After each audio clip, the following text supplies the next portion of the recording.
whenever you need my love, need my love.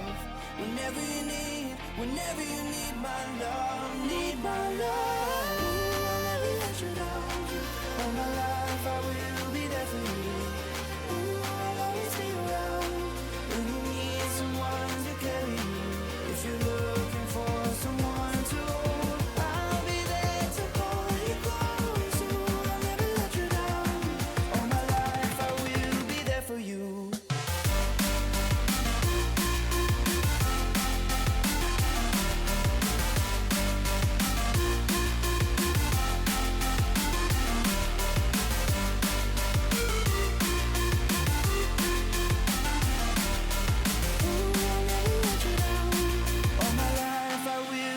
For you,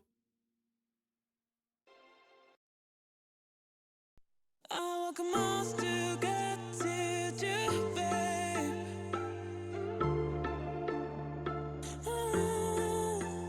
I don't know why I can't see you there. I've tried to be there, but every day I fall off.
I don't mind being right, even when we got it wrong.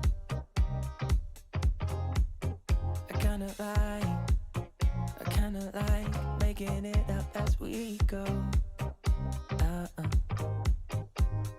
And ever since the second grade when you first caught my eye, I knew you were different in all the ways I like. I won't hide that I'm right, even when we got it wrong. But why you keep playing? We're not the same, man. This subtle little light, the common ground is shaking in your eye. If you could believe me, let's jump in the deep end. We'll jump in the deep end, yeah. I said, hey, we don't need to leave all of the differences aside. You and I feel right. I said, maybe we don't need to leave all of our differences aside, 'cause that's what makes it right. I'm nothing like you, and you're nothing like me. We don't agree, and that's what makes it right. I'm nothing like you,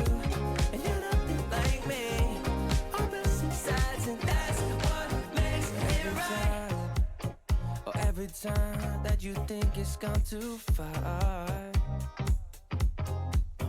We come a long way, and I know that it's only just begun.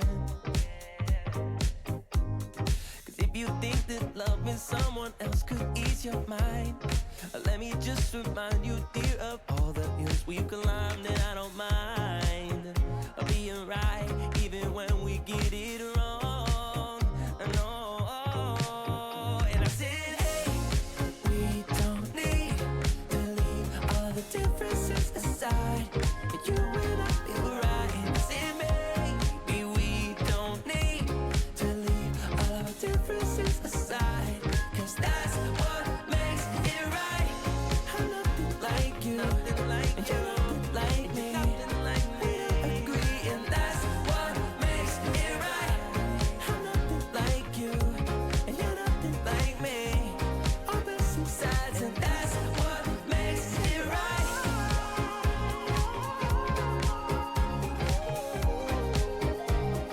That's what makes it right.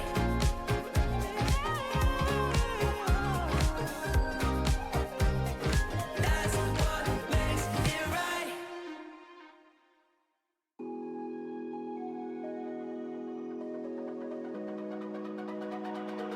It's almost like falling in love for the first time, all over again.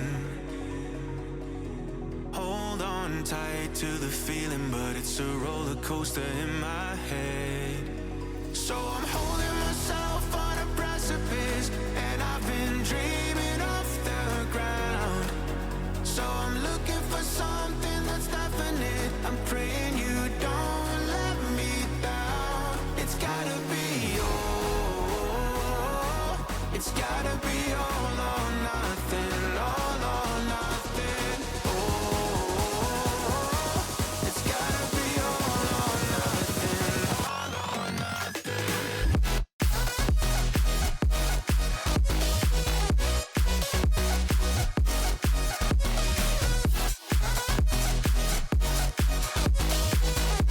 It's gotta be all or nothing. It's gotta be all or nothing. Oh, or nothing at all.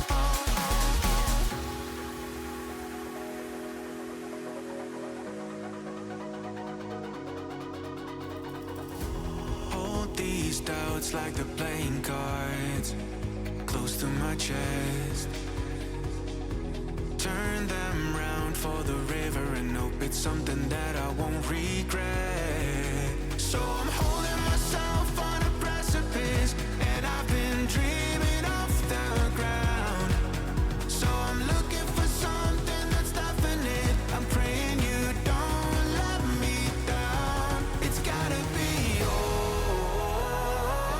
It's gotta be all or nothing. All or nothing. Oh,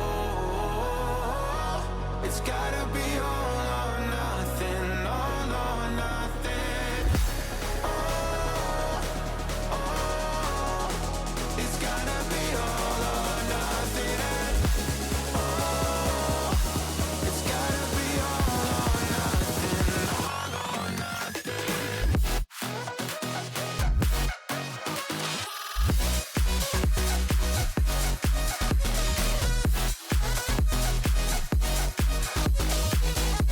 It's gotta be all or nothing. It's gotta be all or nothing. Oh, or nothing at all.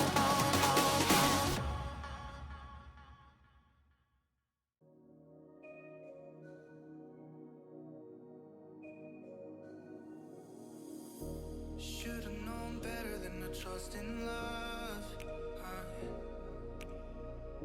It's like this whole world keeps on messing it up. Yeah. I thought that I could do better if I just believed. Yeah. I'm thinking back to when you were in the sweater that you got from me. Oh,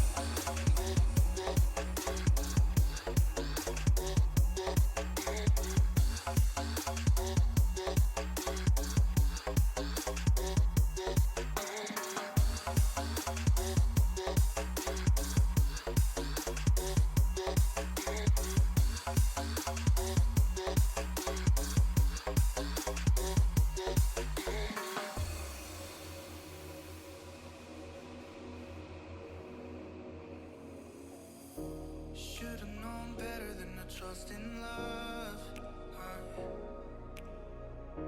It's like this whole world keeps on messing it up. Yeah. I thought that I could do better if I just believed. Yeah. I'm thinking back to when you were in the sweater that you got from me. Oh, now it's so complicated. Why is this suffocating me? I felt elevated when you used to lay with me.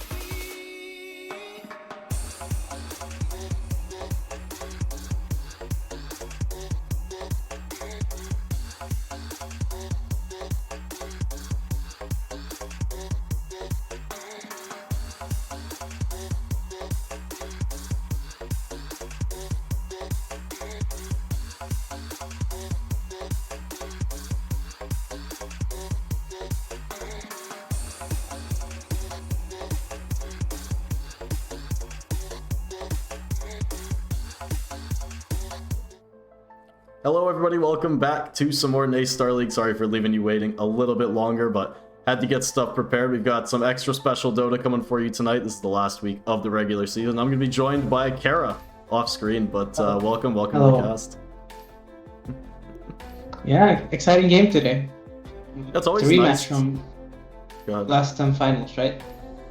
Yeah, last time's East Coast playoff final is Yeah.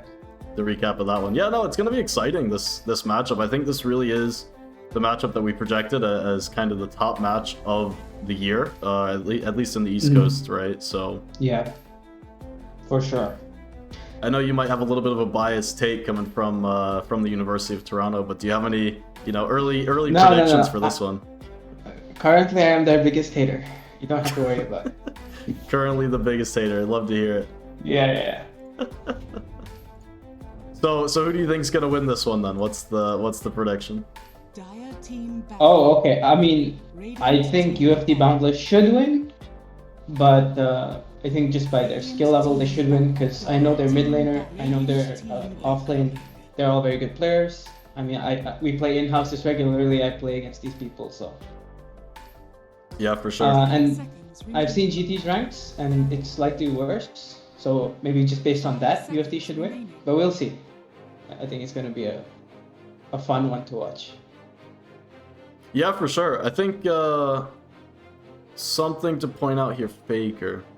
I can never remember Georgia Tech in the pregame who's who, but it looks like their full lineup is playing today.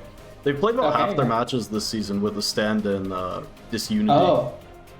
Okay. Who, no offense to him, he's been playing pretty well, but is significantly lower ranked than the rest of the team. Okay. I know that, like, the first game that I watched from Georgia Tech this season, Disunity was actually standing in for Drano, who's their, top MR player, their carry. Yeah. And really, this Georgia Tech team does play around that carry position where they rely on him to get farmed and, take over the game. So it's been interesting to me, watching Georgia Tech, win and struggle in some games. I mean, they've been winning mostly, but they have struggled at times throughout the season, and I think that can, potentially show, even if they are playing with the full roster, just not having played with each other as much this season. Yeah, definitely. But they are kind of like a top 2 team with like their full roster, so maybe it's the stand-in that makes the difference. So we'll see. Yeah, I think going into the season at least, I would have pegged Georgia Tech as number 1, Toronto number 2, and then, really there was going to be a battle between them. I do, personally think that Georgia Tech is the stronger team on paper, but just looking at some of the games this season, looking at, maybe that lack of cohesion from playing with slightly different rosters, slightly different lineup week to week. My slight edge in this one, going in is going to be University of Toronto just to pull it out, but I think we're going to need 3 games to do it, so I'm excited to see a close series here. Yeah, I hope so too.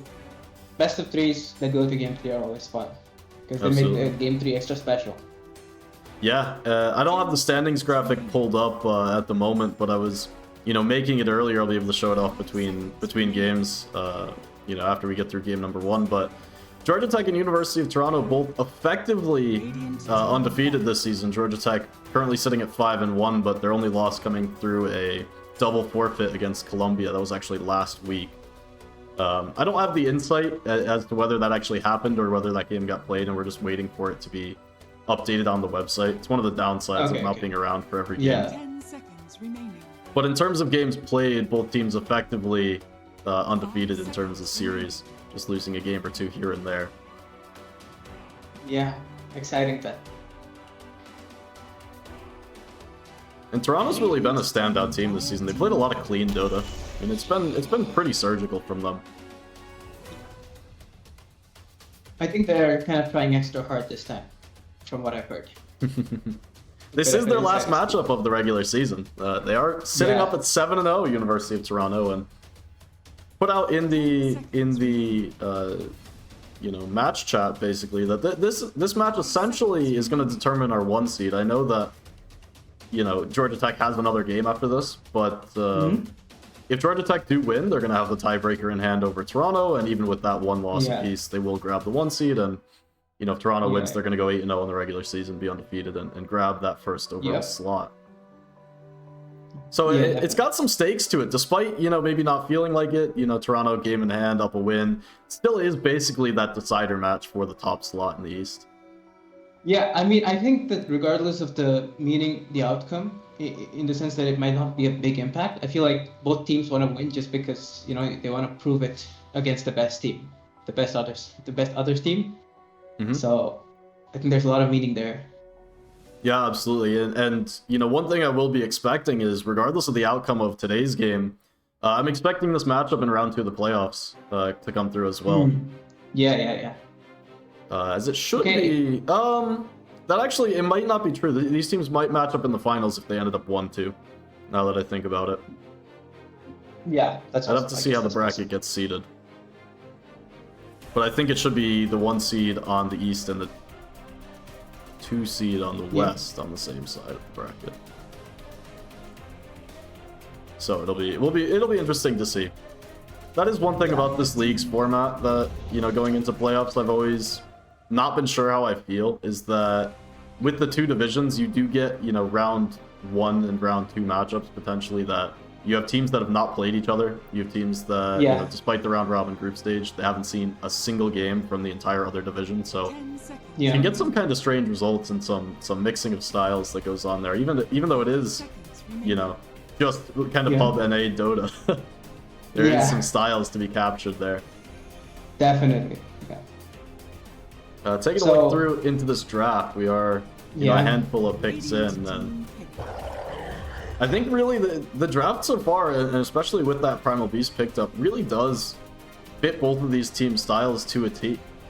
Toronto grabbed the early save hero to come through. Legion King's going to love playing that Venge, and they get the Slardar, like to play out of their off lane, where they find some strength in their off lane as well. Yeah. So I feel like they're setting up for a minus armor strat, so they'll probably pick either physical mid or physical core, so that they can run at these people. And at level 6, the Slardar and Venge are pretty strong. They can find kills on the map. But at the same time, I think GT has very good counterplay. Primal, Pugna, Tiny like fighting early. I'm assuming it's a Tiny 4, so these heroes are also very good at fighting early. So. Yeah, and they also have Pugna's probably Jim Abraham's signature hero at this point. I mean, Pugna in his sense just looks so potent. Jim Abraham loves to play the style of Pugna where in the early game, he really will just be in every lane, nuking down towers from fog, from behind the trees, from wherever, and being that annoying poke hero that takes your towers in your strong lane. And then later on, obviously, with the Decrepify saves, with the life drain heal, it's super annoying. Yeah. Sven. Yeah, Sven is one of those heroes nowadays that really, if it's available in the second phase, you just take it. No thoughts. Just grab. It's also a pretty good laner. Yeah, I mean, it's a pretty good laner too. You don't get kicked out too easily. And even if your lane doesn't go super perfect, you always farm back with stacks. Yep. And he plays the map very efficiently, and you have pretty easy timings to hit. So Yeah, absolutely, and I think it's a simple hero to execute. I'll be interested here, this fourth pick, if they do decide to go for, you know, their second support, because I was thinking that this draft kind of screamed Ember to me earlier on. Okay. The lane is not, you know, the most amazing against Primal, but with the Venge, with the Slardar, and the Slight poke, you just have incredible non-committal teamfight. Yeah. Where you can kind of add on that one extra hero. But then having overall last pick, you know, it begs the question, do you really want to pick your mid here and leave a handful of picks to be, you know, countering that one out for you? Yeah, that is true. Yeah, there, the gunshot comes up. I This is think super the Primal is aggressive draft. offlane, right? I feel like the Primal is usually played offlane by, I think, GT, if I remember from last season. Yeah, it is one of the I'm not heroes in sure. Cephal's pool, but Koali does play it as well. That's why I'm wondering if Faker is Disunity or not. I didn't take a look during the lobby, which is unfortunate. Okay. Dire team ban. Oh, There's your Spectre. Drano hero. Yeah, it's one of his more played heroes. Kind of worried though for the Spectre. I think this is not an easy game to get and stay involved as the Spectre. Yeah, I feel like this lane is gonna be terrible for the Spectre. He's gonna get bullied so hard. Yeah, Slardar Grimm's gonna be a problem. Yeah. And you're I mean, not one of even those Slaughter heroes Revenge that is very recovers. strong. Yeah, exactly. And if the Sven hits his timings, he's gonna be twice your net worth at like minute 20, and she's gonna barrel down lanes. Yeah, it's scary. I think Georgia Tech's gonna need that last pick to really prove the cohesiveness behind their draft, right? Yeah. I would agree with you early on here that Primal most likely going to be tossed to the off lane and they're going to pick up a mid, but it's going to need to be something really active that can play with both side lanes, can play with the Tiny, and really tie it all in a neat bow, because if you're not getting Spectre involved at level 6, like I'm worried that Spectre's not going to be laning past, you know, level 5 essentially against Lardar Grimm. Yeah. So if she's not involved at level 6, and your mid's not enabling that, she's going to have no lane to go to, and you can't really go to the off lane because you're against like Venge Sven, and you're not just taking that tower for free. Exactly. Also, the problem with Spectre here is, I think that since UFT has last pick, if they counter GT's mid hard enough, this game could be really bad, because you're gonna have a snowball in mid, and maybe only your Primal has a decent lane, and you can have a pretty hard time. So it is gonna be a difficult 22 pick for GT. I will say too, I love this OD ban coming out. OD's not a hero we see a lot of priority on, especially nowadays. I mean, it's not like the hero's great or anything, but it speaks to this mentality that we're having, right, watching over this draft of, if Georgia Tech aren't going to do something weird, their draft isn't going to work. And they have an idea. Okay, they're just going to pick up the puck. Okay, puck. But it still feels weird to me. This draft isn't one that outlasts the Toronto aggression, right? Because Sven will just be monstrously farmed. But it also doesn't play super well into the aggression, so they're going to need to stall it out and basically just outplay Toronto, I think, to have a good shot at this game. Yeah. I think you have to play the map. You have to play the puck and the Primal on the side lanes, catch people with the Spectral, and with Tiny, with Blink. And yeah, we got the Ember, who counters the puck. There you go. So it is Koali. Baker is Koali. So there you go. Full roster coming through for Georgia Tech. Can confirm. Now, I will say, when Disunity was playing last series that I cast for Georgia Tech, he named himself like Real Drano. Oh, okay. And let me tell you, when there's Drano and Real Drano in the same game, don't do that. It's not fun for me. Yeah. Every time I moused over to him for the first like 15-20 minutes of the I was like, oh yeah, this is Drano. And it's like, no, it's not a carry player. Okay. It's just pretty hysterical. I don't know. It's one of those things. This Ember is a very strong pick, because with Slardar and Venge, he fights very powerful with a max slate build. So that can be very scary. Yeah, I and think... this Primal is not very tanky versus that. Yeah, I think it's going to be rough. I think it's not going to be the easiest time. And on top of that, I think Primal doesn't have this like winning lane against Sven Venge. Yeah. Right? And they might not be running it that way. It might actually be Grimstroke with the Sven, right? Leechy King generally on the 5 here. Yeah, Leechy King is a 5 play. I think I was thinking the Misclick usually plays the Venge 4. Play with him before. Mm-hmm. And so he plays the Venge 4 usually. So I think it's the Venge going with the Slaughter. I don't know that I agree with this being the better matchup. Like, I think that if you run the Slardar Grim, you just have that Inkswell combo, and it's very, very scary. But of course, you're gonna put players on the hero that they are good with, right? Yeah, exactly. So it's much more important to get a good matchup in that sense, where you know what you're doing rather than vice versa, because really both of these supports can be interchangeable in these side lanes. Yeah, definitely. And Drano says he hasn't played ranked in a couple of months. I think that's actually accurate, by the way. I did see that he was taking somewhat of a break. He's playing some unranked. I mean, it's not like he hasn't played, but... Oh, okay. He was hugely grinding ranked through last season, through the end of last season. Okay. And he gained like, I don't know, 2,500, 3k MMR over like 2 years, something like that. He went from like 5k to 8k while he was at school. Wow. That's quite the impressive class. It really is. I mean, it's a testament, because usually once you hit that 5-6k mark, if you're not doing something special, that's kind of where you'll plateau. And once you hit the plateau, it's so hard to gain thousands more. I mean, hundreds is like, yeah, you pick up some new tech, some new strat, like, sure. Yeah. But it's almost a different caliber. Yeah, definitely. Look at this gang squad from Toronto. Just running up into the mid lane. This is terrifying. I think they had the stronger level 1, so I think it does make sense.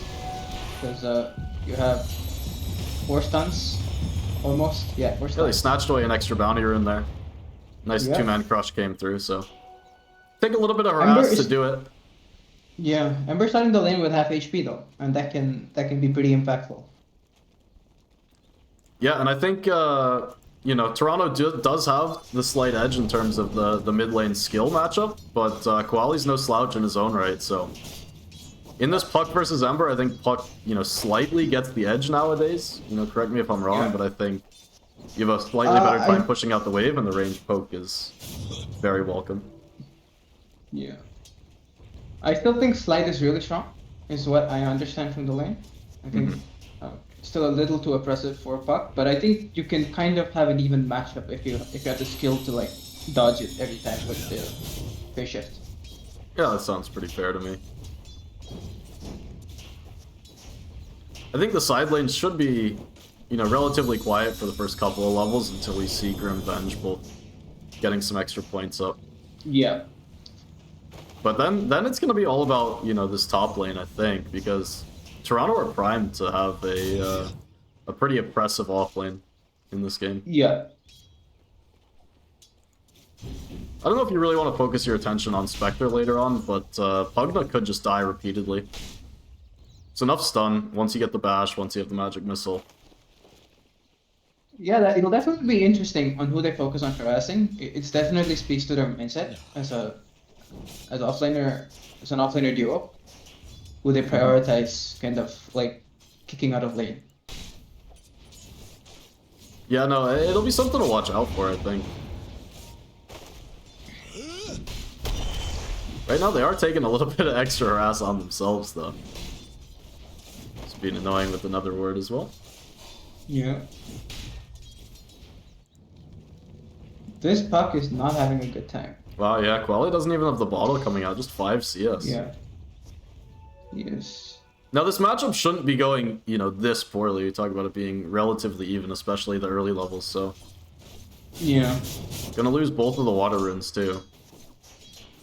Big Fat B gonna be very happy on this Ember. Radiant's courier has been killed.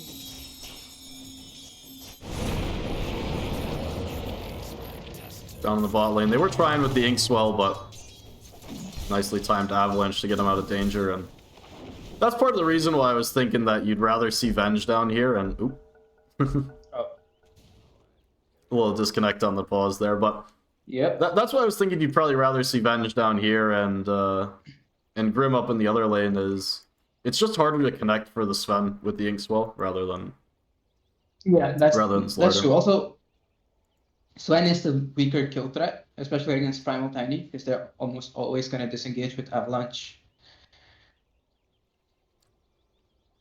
Yeah, exactly. But, you know, as we can see, Sven is sitting pretty down here, 18 and 4.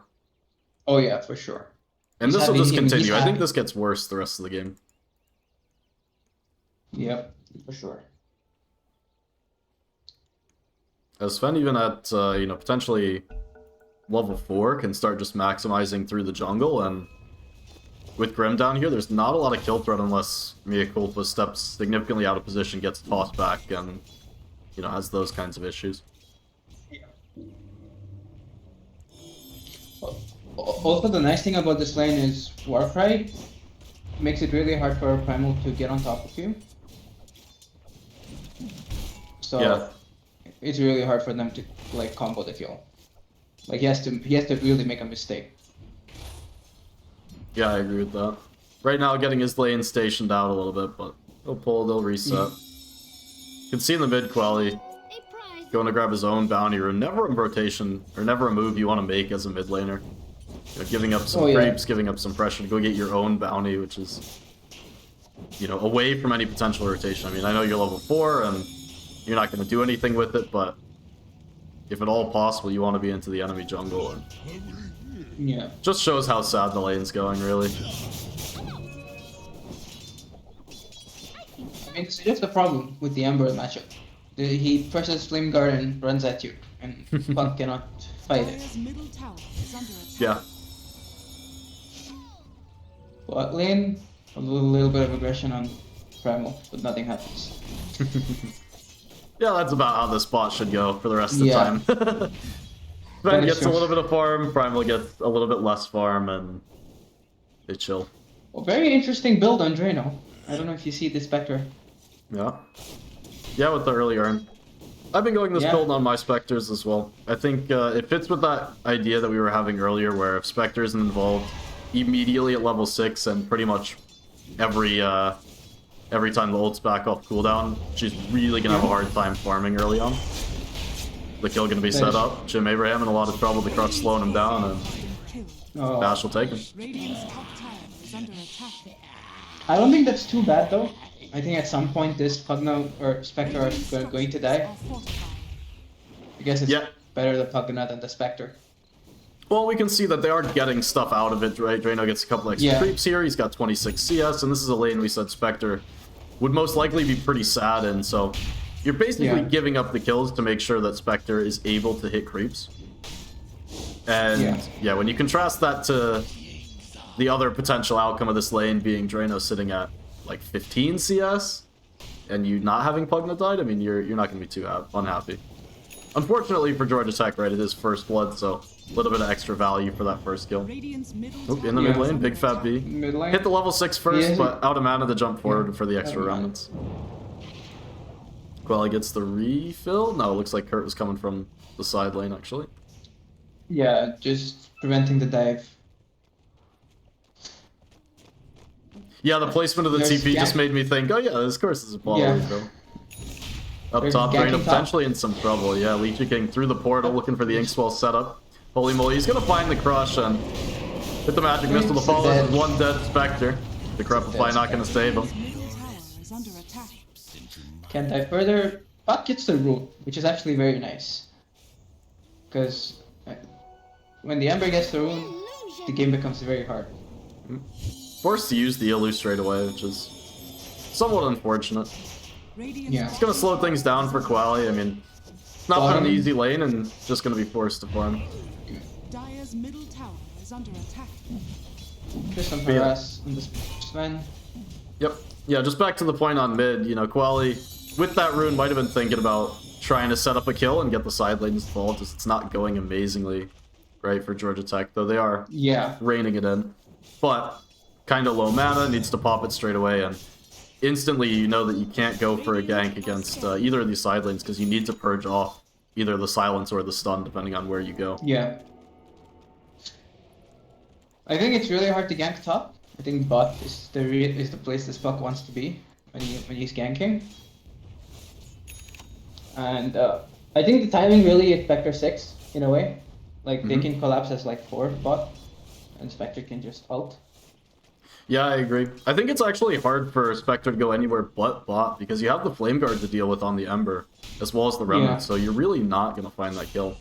Leech King's here with another wraparound, by the way, in the top lane. Drano, they're going to lead off with the bash. Early Decrepify comes through, and a little bit of indecision there. Decide who to go on, and Quali with the TP will deter them from going forward.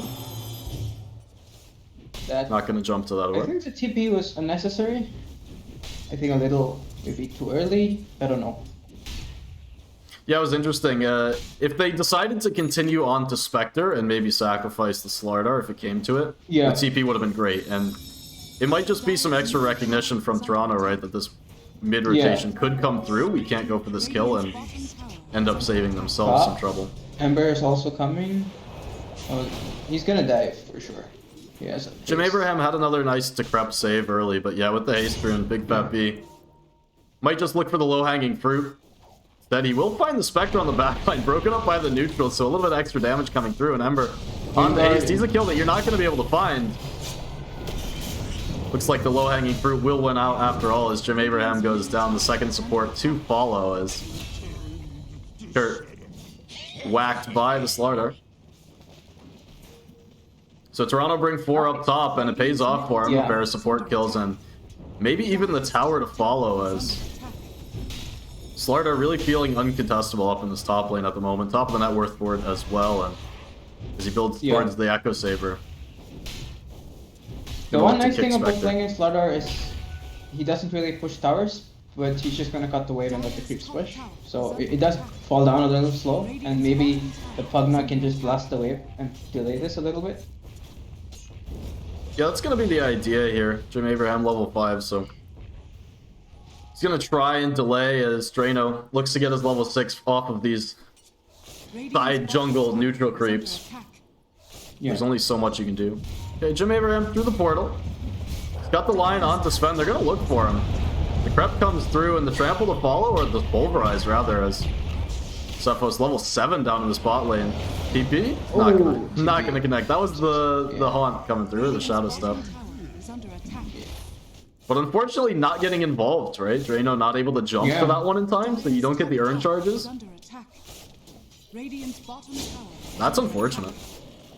Would have been a great kill for him to find. Just hit the level 6 off of the jungle creeps. Yeah. And really, I mean, in a lot of games it wouldn't be such a big deal, but since he's not able to go back to his lane and contest these lane creeps. Yeah. Spectre's just going to continue to suffer in the jungle.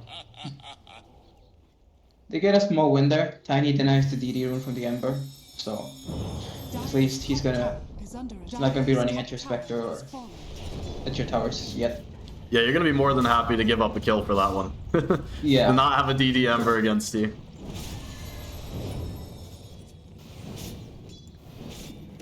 Still, it is looking almost like go time for Toronto already, and it's just 11 minutes into this game, but you can see Venge has the Vlad queued up and gonna be just all inning for this, 25-minute timing. Yeah, definitely. So I think GT have a bit of a, not really a timing, but they probably feel like making a play here. They have Spec ult again, and I think they don't want to take a team fight for sure. They want to fight like a secluded fight. Maybe find the Slardar on top or Sven bot. Yeah, they're both pretty hard kills too, and Drano, well, he's going to be looking to get a couple of waves before his team really wants to go, so depending on how coordinated they are, we won't see him go until Drano farms at least one more wave, because this is the only lane CS he's gotten in like 4 minutes. Oh yeah. And immediately you can see the support smoke up for University of Toronto. They want to run down bottom, run towards the Spectre, because they don't want him to get any farm here. Yeah, maybe Primal, no. They're gonna reach him. But they can turn this, UFT can turn this, because it's They've only got the swap here. Drano's gonna be caught out, the swap. The Ink's Bullet's not gonna latch straight away, but not gonna need it, and Drano will be going down.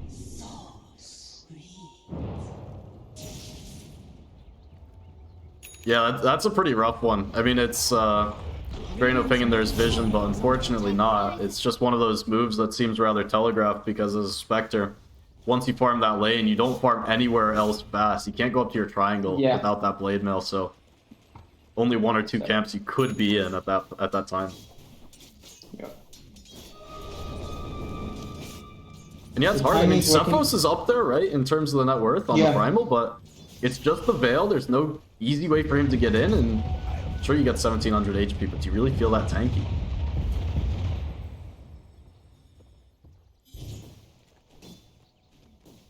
One of the nice things about Primal Beast is the 15 talent versus the Slaughter, because you can, he cannot really commit on you.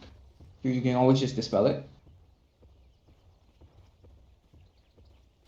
Yeah, we'll have to see him not hemorrhage too much more before hitting 15. Right now, a 2k net worth lead for Toronto, but that number can be deceiving as it's pretty heavily in their favor at the moment.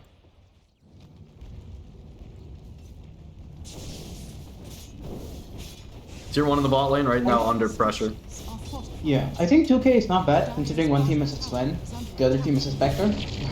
One definitely farms a lot faster than the other. That is true. This is true.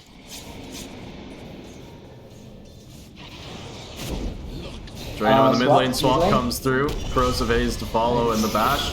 Gonna try and use the Shadow Step to get away. It looks like he will be able to make it up to the high ground. The Dream Coil to hold the rest of the team back. And now Cephos ready for the charge, but gonna turn it around and run away. And Soulbind jumped in the mid lane as well, but it looks like we've got an old-fashioned standoff as everyone getting held out for now. Is anyone even gonna die in this fight? The Decrepify drop forward on the Big Fat Beast, starting to take some damage. But the Bullbred's gonna be out onto Florida, and holy moly, he'll be the first casualty and maybe the only one. Jump back in from Georgia Tech as they're going to try and make things happen, but up on the high ground, they're still being held back. Looking for Ember Spear at the toss, it's going to find them. Take the second kill.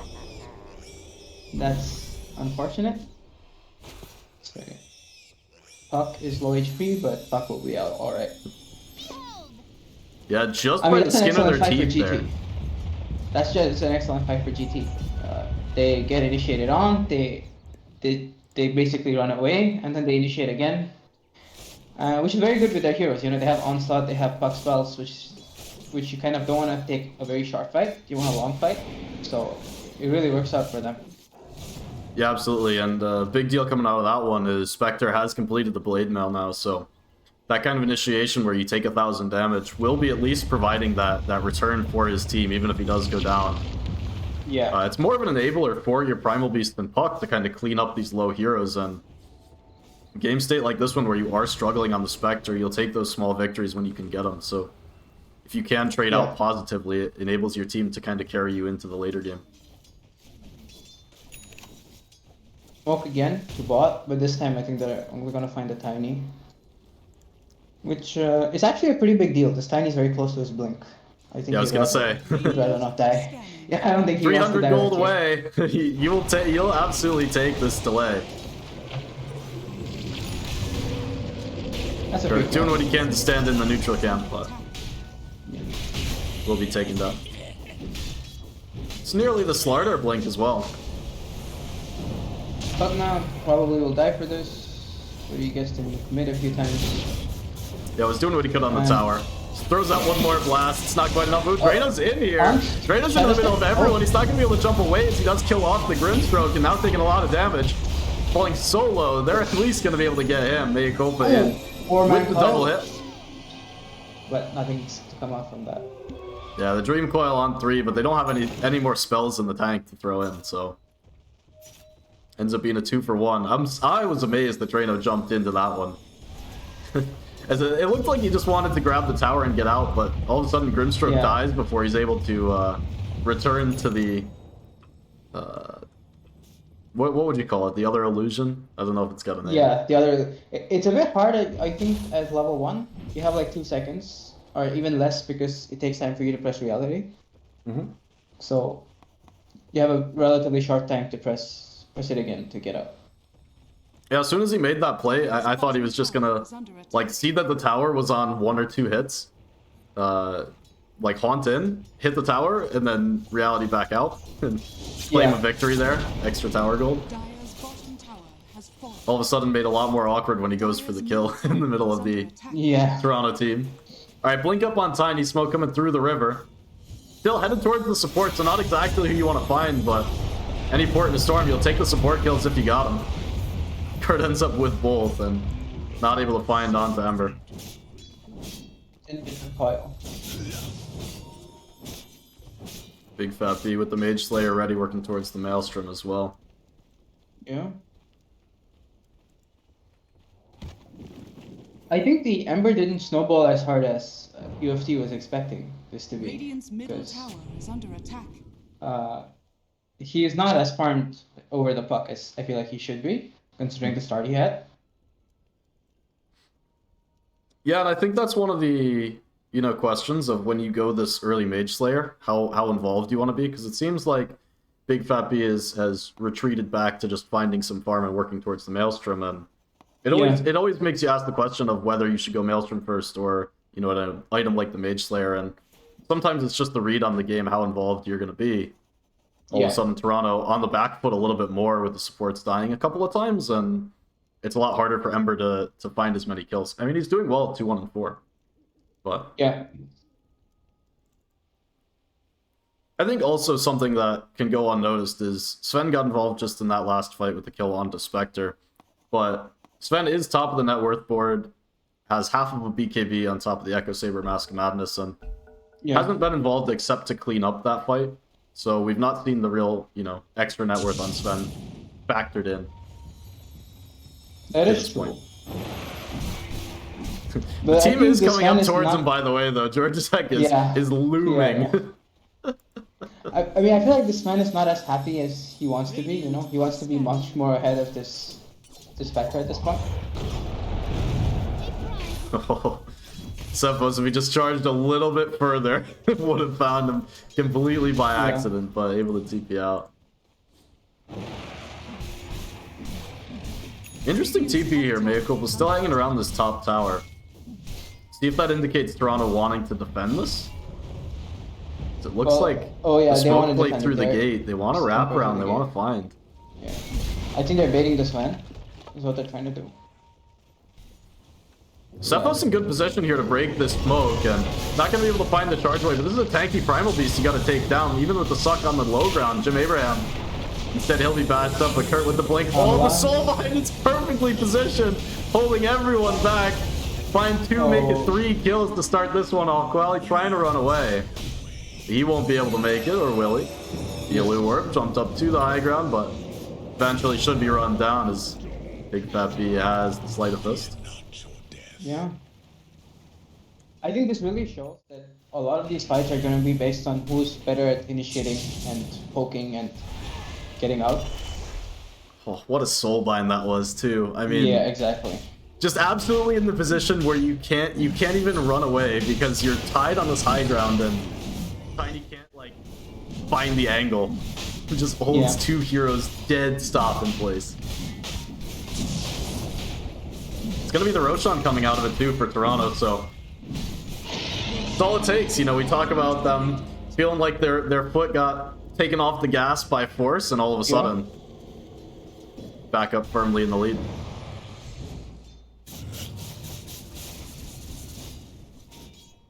Albert on the Primal, which is a very interesting item. I'm not sure I quite agree with it. Yeah, it's already has a interesting. BKB, and Radiant's middle tower is under attack. Slaughter is gonna have a BKB. Oh wait, Slaughter's not going for BKB. But he can have a BKB pretty soon, because he can disassemble that Echo Saber.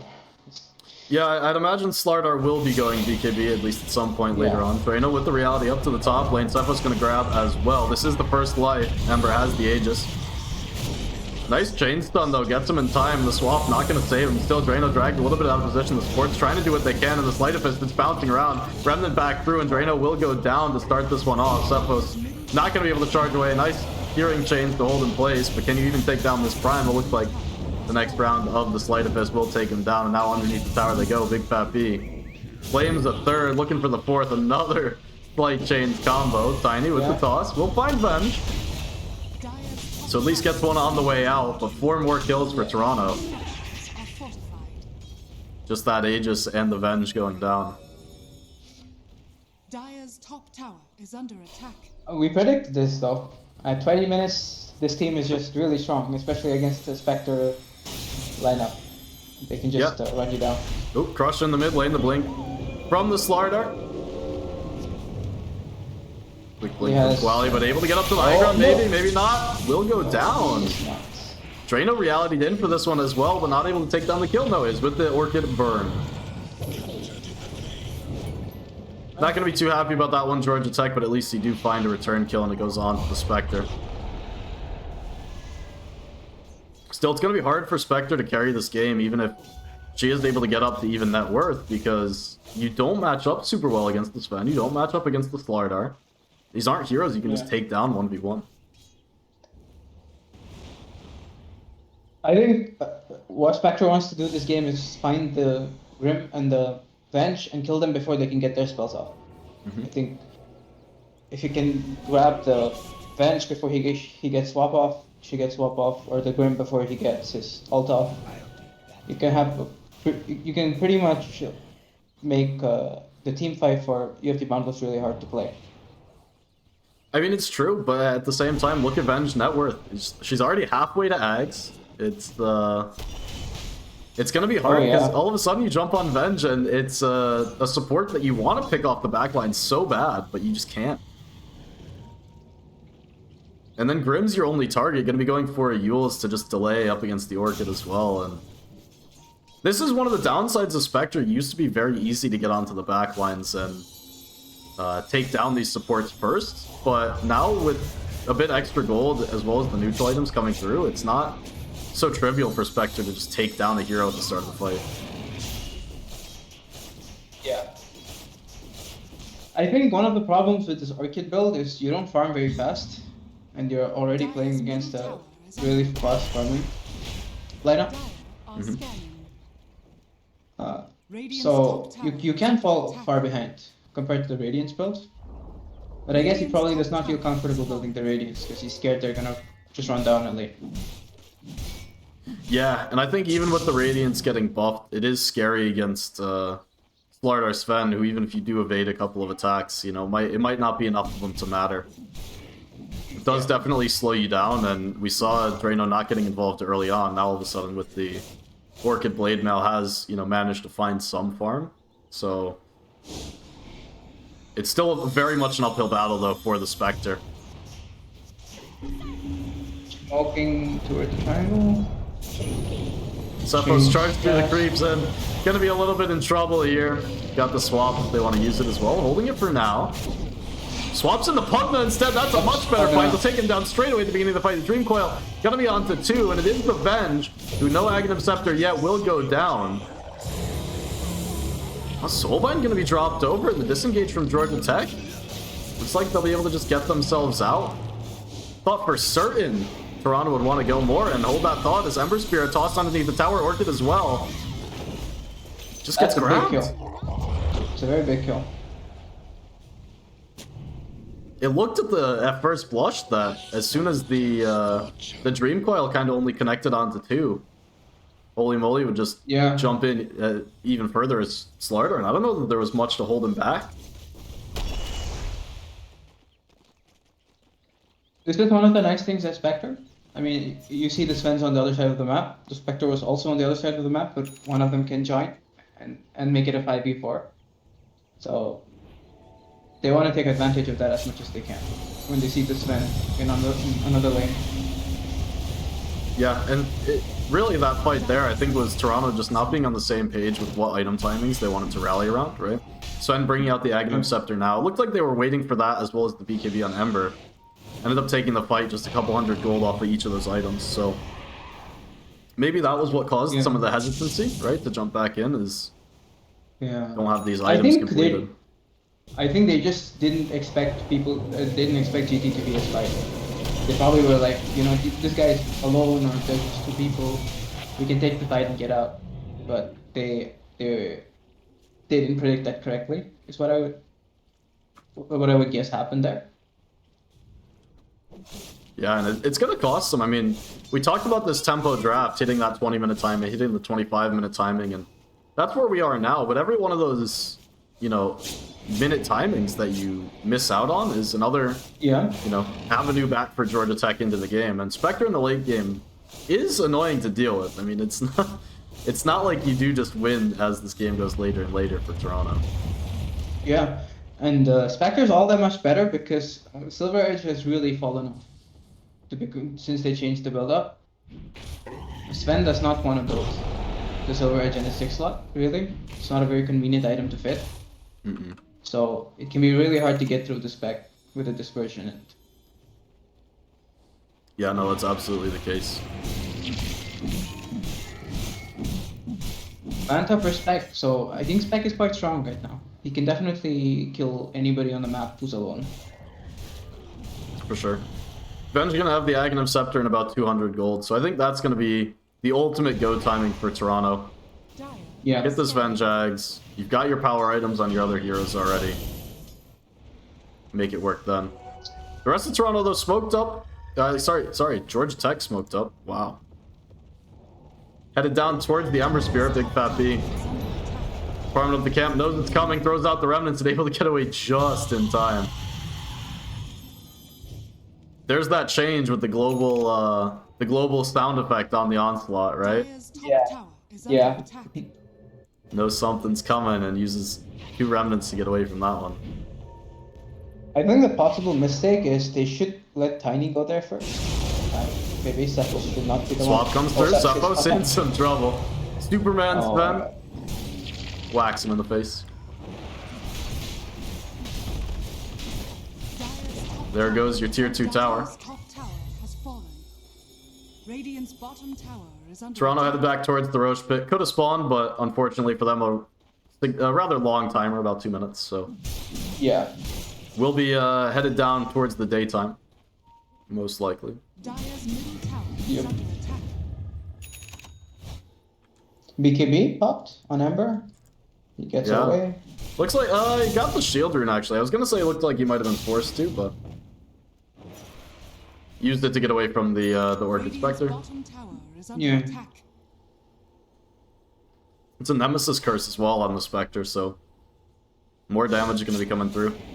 This item feels really good on Spectre as well because the Amp and the Dispersion kind of play with each other nicely, where you don't feel the negative effect of this item as much, taking extra damage.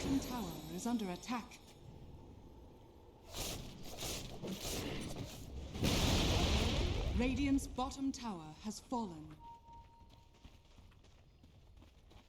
Haven't highlighted Jim Abraham too much this game either on the Pugna, and for the most part, it's because Toronto's done a really good job finding the Pugna at the start of fights. We see he's got the Blink Dagger queued up now for Jim Abraham, but yeah, 1 in 6. It's been a priority target for Toronto, and rightfully so, as Pugna could have real impact if left to his own devices. Interesting item for Pugna would be an Eondis. If he can avoid getting Sven stunned. Because I don't think they have like a Dispel otherwise. And they kind of seem to be committing on him. If he can delay the commit a little bit with either a Eul's or a Eondis, that could like really make the fight inconvenient. You have to be really careful against the Superman Sven though, because he does Dispel when he lands on you. That's so. Dispel. Catch on to Cephos, gonna be swapped back, and the Onslaught not gonna find his way out. Well, he jumps forward with the Dream Coil, does connect onto 3, but where's your damage? Just forced to run away. And I think that really shows Georgia Tech, once they do lose the Primal, they don't have any team fight damage, so Spectre can still provide you the solo pickoffs, but not gonna get involved in a big team fight once you've lost a hero. Yeah, for sure. And I think that goes for every hero as well, actually. I don't think there is a single hero that Georgia Tech can take a team fight without. Whereas you look over at the Toronto lineup, and they can lose one hero and still have enough damage to take a fight if it is, you know, catching heroes out of position. Yeah. Rope number 2. Banner. How do you like this banner item, by the way? I think it's pretty funny. I think teams don't use it right at all. Okay. Jim Abraham. Looking for the TP. Gonna be caught by the crush. Yeah, so anyway, this banner is pretty funny. Who have they given it over to? Leechy King's got in his inventory. So it has the global cast range. Yeah. Which people still seem to not know. It's very natural. Oh, it looks like he's... Where did he place it? He placed it mid lane. In front of the... Okay, he places it in a good spot. Yeah. Mid lane's the only lane, I think, where you can place it at your tier 3 and it reaches all the way to the enemy base. I Side do lanes are think too like long. this bot is a the little better. Expires. Because this is also hidden, but it gives. I think the buff is only temporary. Dire's middle tower Yeah. is under attack. Yeah, so the buff lasts mid lane, it will last all the way to the enemy base, but in the side lanes, if you put Okay. it in tier 3, it lasts only like halfway up the side lane, like all the Okay. way around the corner and like just past. I see. Manta on Ember, so that's actually very nice because this means the Spectre is no longer like the doesn't force his BKB anymore, and he's pushing waves. Yes. Meanwhile, up on the high ground, I looked over and all of a sudden there's like 4 heroes on top of the high ground. Ven's just being an absolute raid boss up on the high ground. We'll be taken down the first time, but second life respawn, we'll swap the tiny forward. Kurt jumped on and Crutch as well. Prep the save for now, holy moly. Up front with the BKB, thinking about going in, thinking about going out. Which way is he going to turn? Eventually we'll take down the tiny. Looks like that's going to be it for Georgia Tech if they're forced to just back it off. And you can see one sleight of fist does so much damage over to the Pugna. They will lose the Venge Illusion. Quality's going to jump forward, looking for some damage to find. Over on the side lane, Jim Abraham once again, and the turnaround coming through. Mea Culpa, no God Strength, but he's actually in the God Strength form. Forced out a couple of buybacks, able to get himself away. Aegis was claimed off the Ember Spirit, and they'll be able to successfully disengage on Toronto. It's a big win for them, forcing a handful of buybacks out of the supports. Top lane? No. Wow. Nearly had it. That's crazy. Yeah. Oh, you know what it is? It's this robe that Sven's got on. Why I didn't think he was in the God Strength. Because he looks like red already. Yeah, that is true. That's funny. I completely thought that it ran out and was wondering how he was doing so much damage. Meanwhile, he still had like quarter duration left on it. Yeah.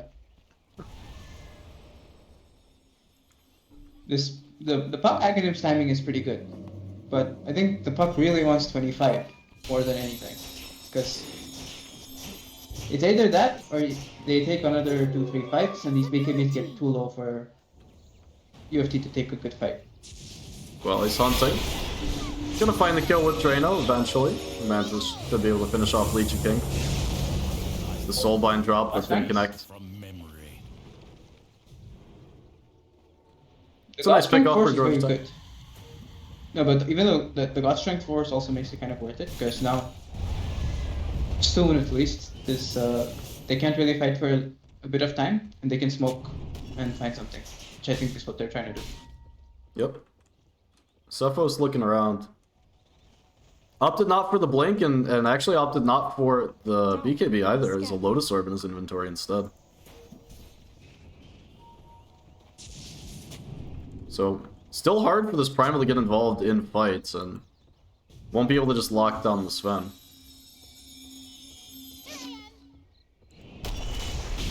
I'm sure I agree with the Lotus. Georgia Tech not going to be finding, so their smoke will wear out.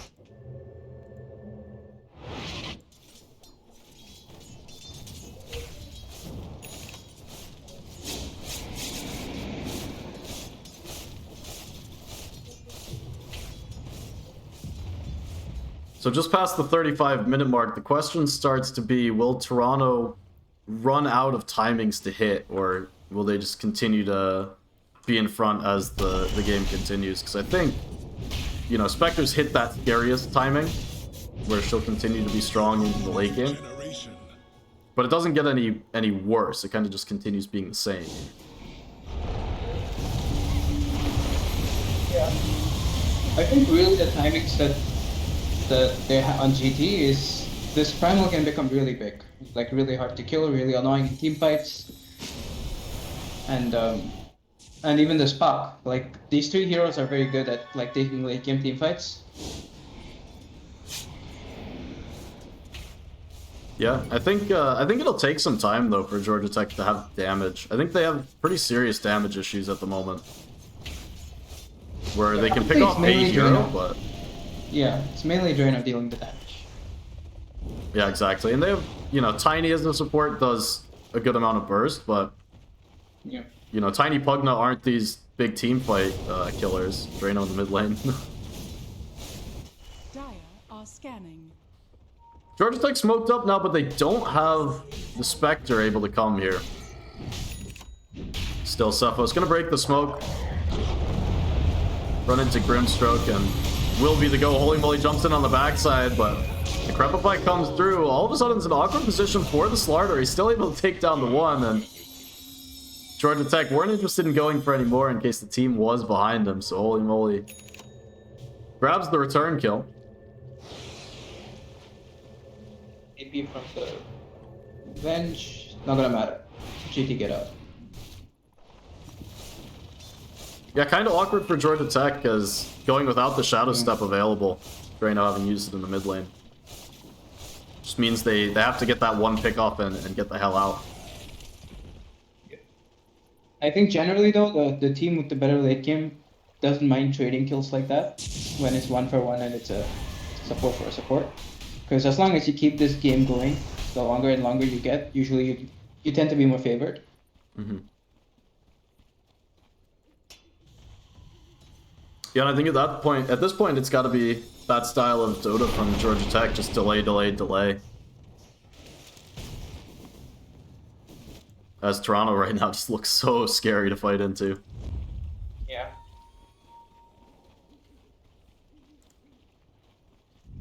Slardar working on the AC as well, and that's just going to make things even harder to fight into. It's one way to deal with the Primal Beast. Take him down in about 5 hits. Yeah. Well, he's gonna jump to the Illuor, but the smoke was there. Quick fingers on the phase shift, but Quali not able to blink away. Be taken down. Oh, he had no blink. He blinked there. Is under attack. Ichi King saved on the back lines. Draino gonna get in with the Orchid, not gonna find the kill now, trying to run away. Manta dodge off the Sven stun, the BKB forced as well, and Draino trying to do some damage with Mako, but just turns on his head. Now gonna go forward for more, and we get to see the lack of damage coming through from Georgia Tech as they're on the full retreat, but they're not gonna make it out. This one's set up to be a full team wipe as Kurt trying to run his way back up to the high ground, but as the only one alive, Big Fat B will chase him underneath the tier 4s to make sure they can wipe Georgia Tech off the face of the earth. Ends up being a triple kill for Mea Culpa.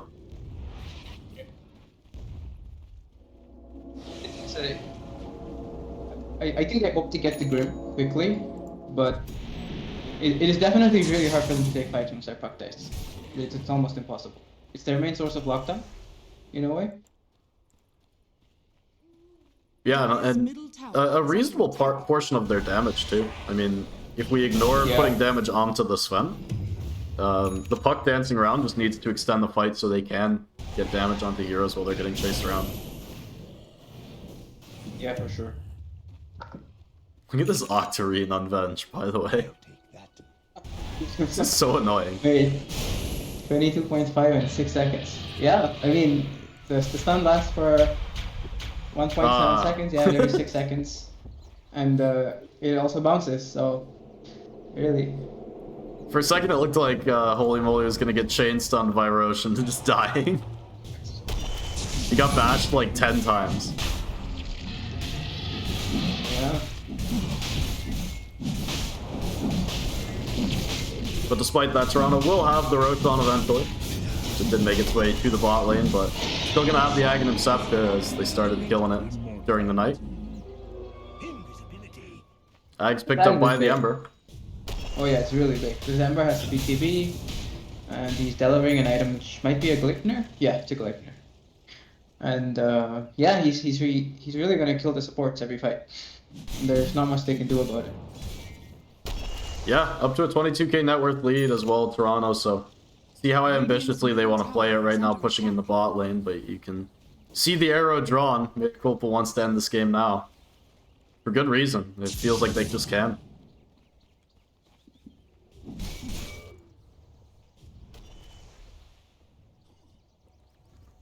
Quali just completed the Chrysalis, so trying to deal with that lack of damage now with the Aghanim Scepter available, and it's gonna need a huge Dream Coil. They managed to get this puck to level 25 somehow. The fights really turn in their favor a lot, because there are no Wind Wakers yet on Boundless. But getting there is going to be really hard, because they're just going to push. Middle tower has fallen. Yeah, they're just gonna head straight down the mid lane now, and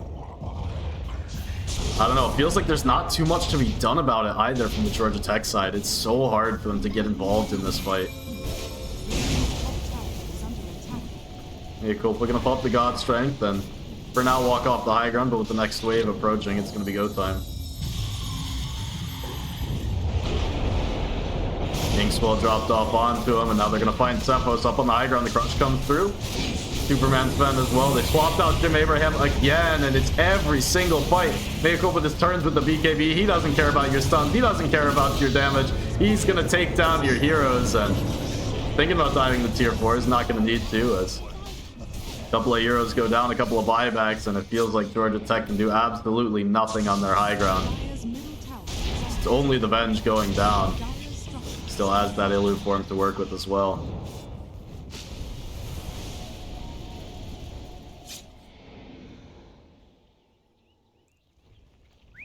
Looks like they may have held just enough Georgia Tech, as with the God Strength running out, Toronto will back off for the time being, but Age is still in hand on the Sven, and they'll be ready to go for round number 2 very shortly.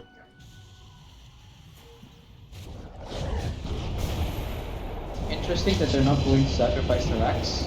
I tell you something about their mentality. Because I'm pretty sure they're fine playing down instead of Rex. They have a Puck, they have a Primal. Even Spectre pushes lanes pretty well. So, Sven used God Strength, so usually the call is to wait for God Strength to end before you take a fight. Yeah, Kofa back up on the high ground. God Strength gets dragged back for now. Just look at how much damage he pumps out. Jim Abraham once again swapped over. It's been an absolute struggle for the Pugna this game, and rightfully so, as City Mouse has done a great job on the Venge, always prioritizing this kill, and that should just about be the game here, as University of Toronto ready to barrel down the tier 4s. No buyback on the Pugna, no buyback on Cephos either, and the jump forward, the Dream Coil thought at everybody, but the damage is not there.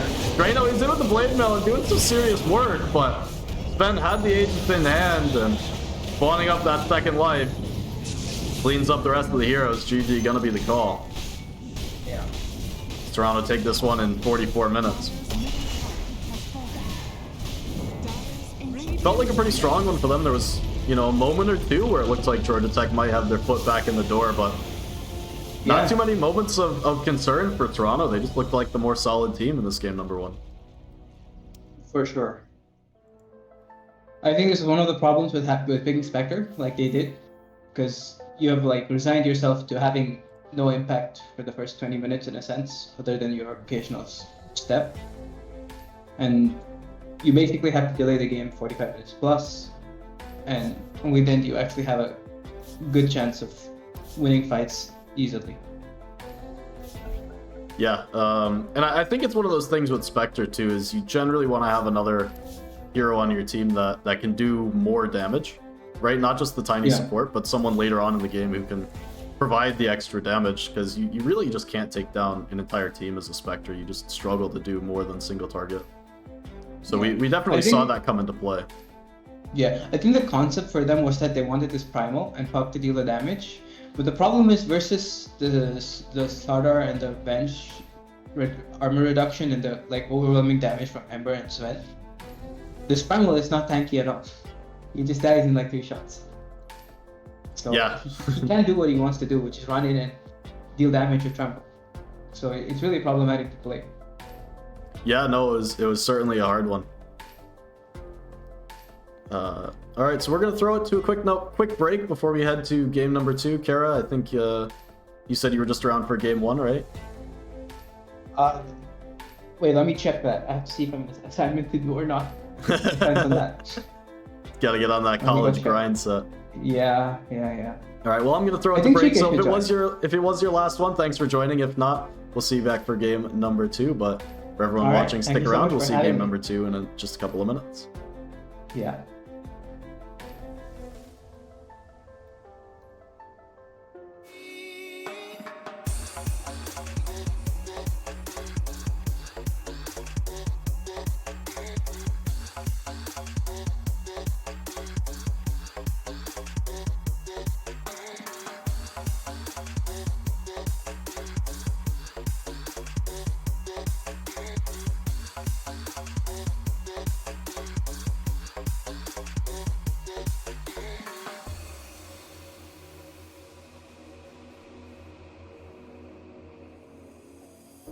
Should've known better than to trust in love. It's like this whole world keeps on messing it up. Yeah. I thought that I could do better if I just believed. Yeah. I'm thinking back to when you were in the sweater that you got from me. Oh, now it's so complicated. Why is this suffocating me? I felt elevated when you used to lay with me.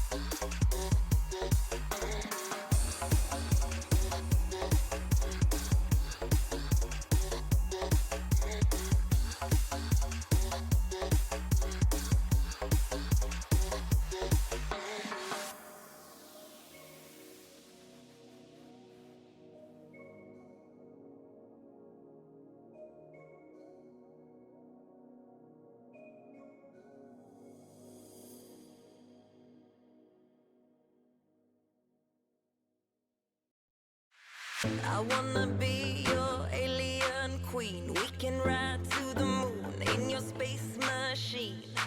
You get me in the mood. It feels so fucking good. Just what my body needs. You should know that I don't mind if you wanna love me all my life. You should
I can't take it anymore. My mind's about to go to war. I need someone to save me from myself, to hear me cry when I call out for help. I blame it on the voices that are in my head, wondering if they'll ever be put to bed. Feels like I am close to reaching my wit's end, holding out, but I'm about to blow it up like a volcano.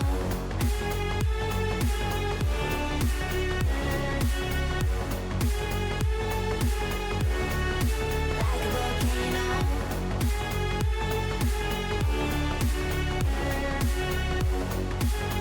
Blow it up like a volcano. What you do, what you do, what you do to me? Can't you see what it means when you set me free? What you do, what you do, what you do to me? Can't you see what it means when you set me free? Another day to lose control. There's a fire in my bones. My sight gets blurry, pushing back the tears. Should take a leap of faith and face my fear. I blame it on the voices that are in my head, wondering if they'll ever be put to bed. Feels like I am close to reaching my wit's end, holding out, but I'm about to blow it up like a volcano.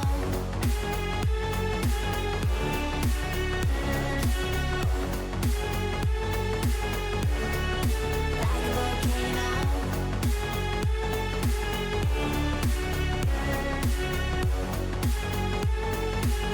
Blow it up like a volcano. What you do, what you do, what you do to me? Can't you see what it means when you set me free? What you do, what you do, what you do to me? Can't you see what it means when you set me free?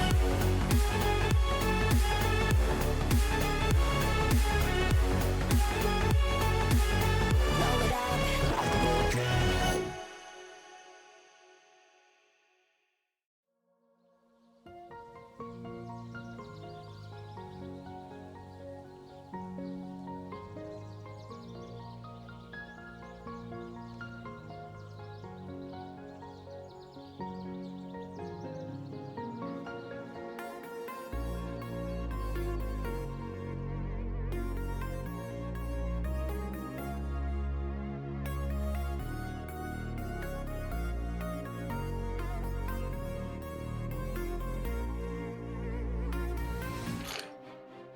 All right, we are back into the draft. Hello, I'm back with Kara, and we've got Chike as well joining from the other Toronto team, the Benchwarmers. Seconds remaining.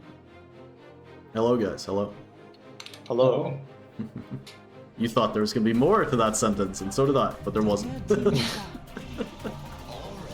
Very interesting. GT takes first pick, and first pick is Crystal Maiden. I'm not sure, is that what you always want to do? Yeah. Yeah, you'd think they would take Radiant if they were going to first pick the Crystal Maiden. You know, looking at the bans, actually, they ban out, like, the Skywrath Mage, so there's not a clear indication of what they were looking for with the first pick, or to, like, avoid giving up with the first pick as well. I think they're just banning what heroes UFT Boundless likes, like their signature heroes. I think that's all with the bans really right now. Skywrath is one of those. Yeah. 10 seconds remaining. There's a certain individual on they're Radiant both- who really likes his Skywrath Mage. Both UFT Boundless's 4 and 5 play that hero very well in support, so. I see, I see.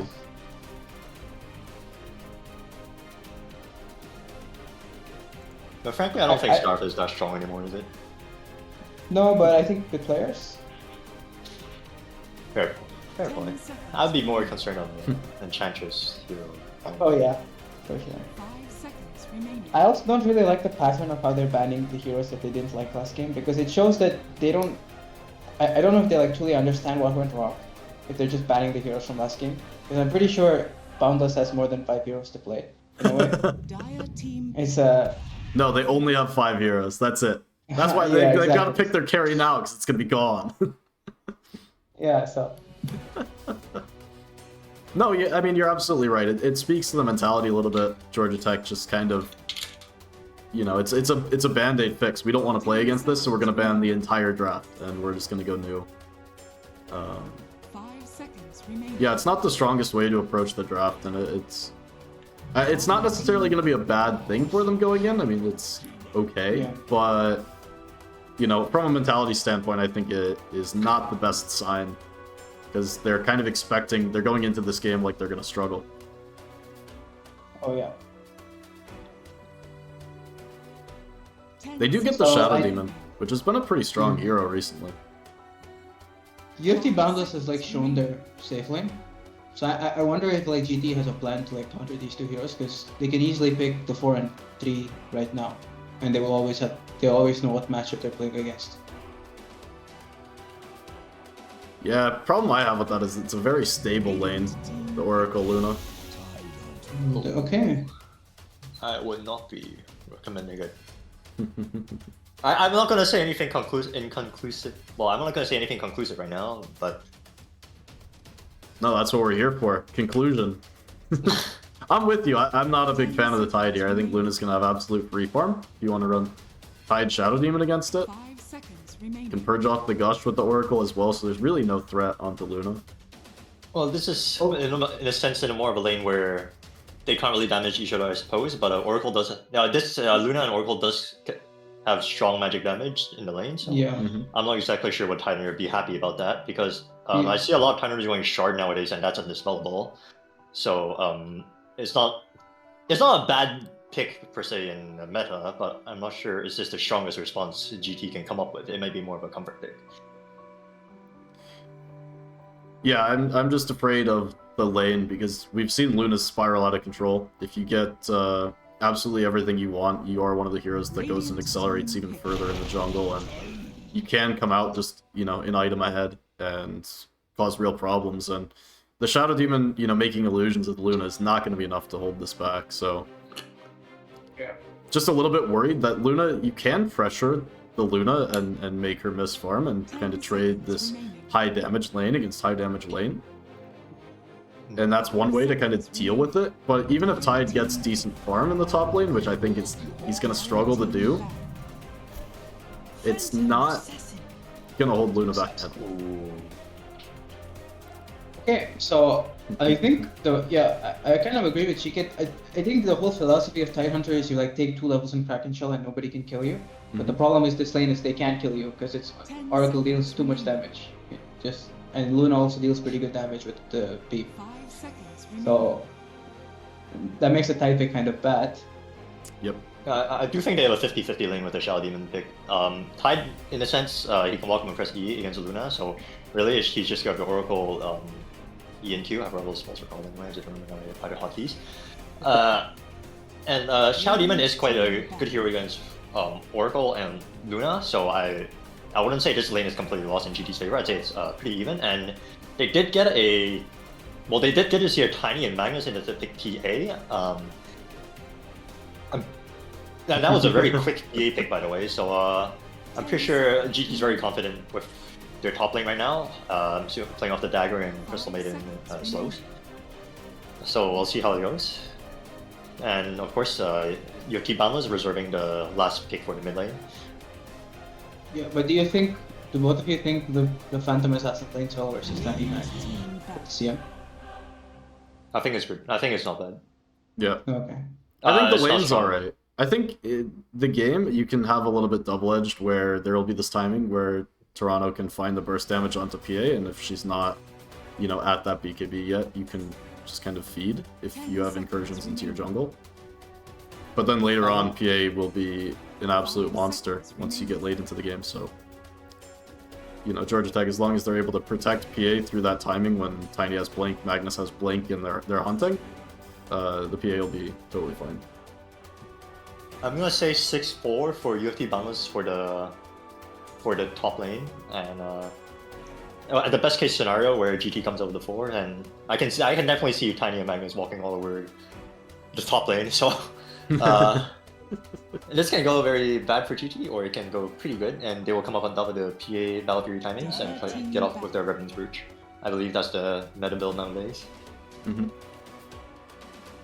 It's hard. I mean, from what I see, both the CM and the PA find it hard to walk up once they are like level 3 on the Tiny and Mag, or at least the Mag, because Skewer deals a ridiculous amount of damage from what I've seen, and they can just avalanche the Skewer and kill somebody. So I mean, it's interesting to see how that lane will go off. I do want to talk about the early game pacing though, like that, that around 10-minute timing. UFT Boundless definitely has much more damage from their lineup compared to what GT can output, and I see a Quap here, which does fix that issue for GT where they sort of lack that 10-minute strong magical damage burst period where UFT Boundless has Oracle, Luna, Tiny, Mag, all these heroes has some pretty good magic damage spells. Whereas GT really can come up with a Crystal Maiden Slow and Queen of Pain. So I'm sort of expecting UFT Boundless to play stronger early here, of course, because how caster curse usually go, and that's probably a wrong prediction, but we'll see how it goes. Yeah, that's when the game goes to 60 minutes, right? And it's dead slow, like 13 to 8, 35 minutes into the game. No, I mean, I'm with you. I think that, especially after watching Game 1, they're going to want to keep the tempo strong, and Georgia Tech, they're showing supports that don't rotate to the mid lane, so potentially going to make early rotations to Quap, and yeah, the Pango should be at least stable in the mid lane. They've got a huge team fight draft on Toronto, and again, going to be targeting that, 25-30 minute timing to just roll down lanes with the Luna, with the Magnus, with the Pango. Pango is traditionally good against Tide, but it's actually a bad matchup lane-wise against Quap. So I think he's just confident that he'll get what he needs from the lane, and he'll just be able to play off his timings and win. Because there should be a Quap favorite lane, quite significantly. Something that might factor into the decision-making here is how well the lane went for Big Fat B in game number 1. So we might feel like he can go into a little bit harder of a matchup and come out alright, considering how well he did on the Ember game 1 against Buck. So not sure how much that actually means, but again, mentality-wise, it makes it a little bit easier of a pill to swallow to pick a hero that's good for the game and maybe a little bit weaker in the lane out of this overall last pick. Because I think, game-wise, it does fit what they want to do. It fits this big team fight. They've got the RP, they've got Blink Tiny, they're going to look to play this aggressive rotation game early on and then start to run down lanes with the Luna with the steroids behind. So I think it's very natural, gameplay-wise, to go in this direction.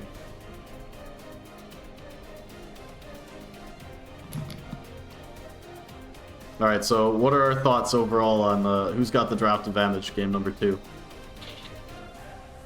You want to go first, Chica? I think UFT Boundless is the draft advantage here. Yeah, I would say it's an 80-20 for Boundless.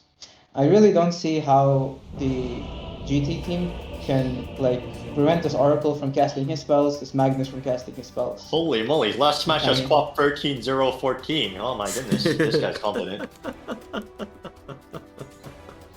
No, I'm on GT side here because of that one Quap post-game screen, you're all dumped. Oh yeah. Yeah, he dumpstered.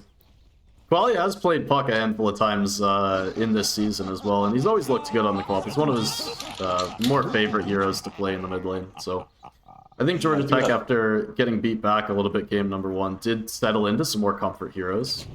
Tidehunter as well as the Queen of Pain. Both teams broke the smoke, and they saw each other's board. He's starting to deny it. Yep. Oh, the sentry. This is a good try. I think they should deny their own board. I will say we were surprised by the CM pick. Jim Abraham as well, also very, very comfortable on the Crystal Maiden. One of his more played heroes in pubs as well. I can't remember how many times he's actually played it this season, but I've seen him take it in CSL as well.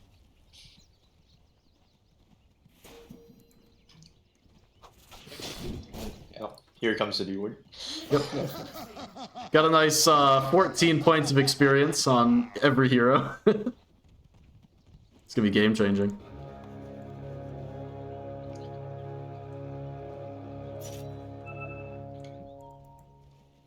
The battle begins.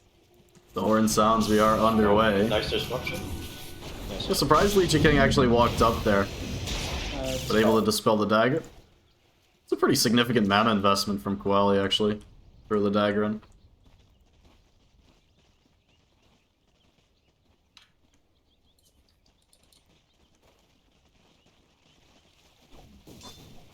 I'm curious about CM first pick though, because usually when you want first pick, you want to first pick the very meta heroes or some very heroes that are very flexible. But I don't think CM is the strongest pick. I see Protein's picking this hero, but not his first pick. So what's this? Cool Hands. You've seen a lot of GT's game. Was this a very confident pick in themselves, or what's going on here? Yeah, I think this is truly just a comfort pick, where it's one of the heroes that Jim Abraham does like. As you said, we do see pro teams picking it up nowadays, so even if it isn't truly first pick material, it's one of the heroes that he's got in his kit that he is feeling strong on, at least in pubs recently. And I think really that's the theme of their draft, is they've just settled onto heroes that they like playing, and, you know, consequences be damned. One of those things I've talked about a lot in the past, over NACE and over CSL games is, you know, at the end of the day, you got to pick what you feel comfortable on rather than, you know, what might be the top echelons of Pro Dota at the moment. And Georgia Tech going back to the roots to try and take this game number 2. Yep, definitely agree with that. But yeah, if I'm honest, I think the player probably least comfortable, well, it might be a tie between Kurt on the Shadow Demon, Cephos on the Tide.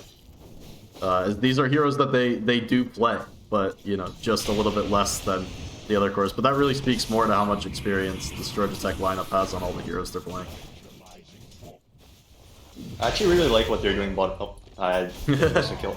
Okay, they got a return kill top.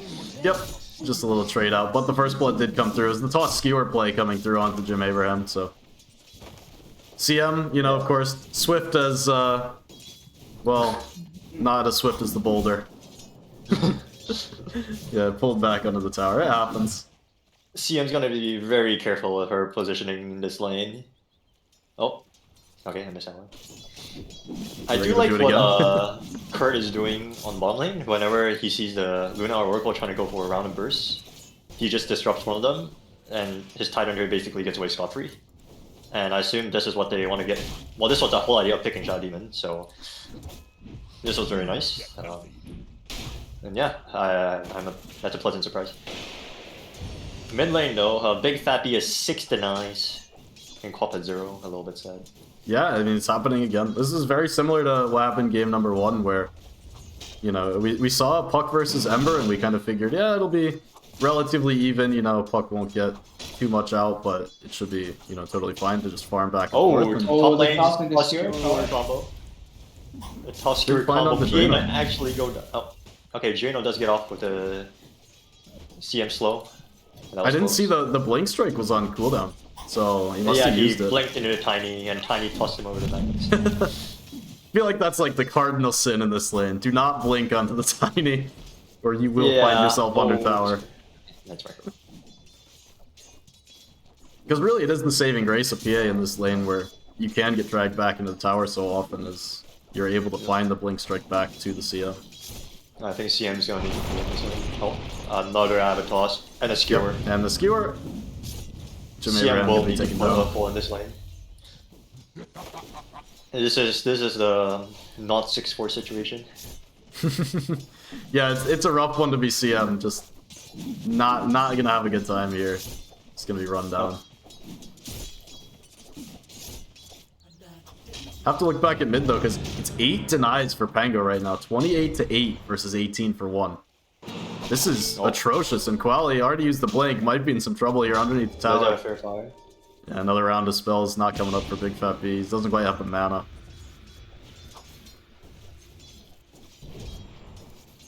But this is not a good time. Another game where Koali's going to be forced into his own jungle to grab the bounty rune is another avenue to refill. Add another to the tally.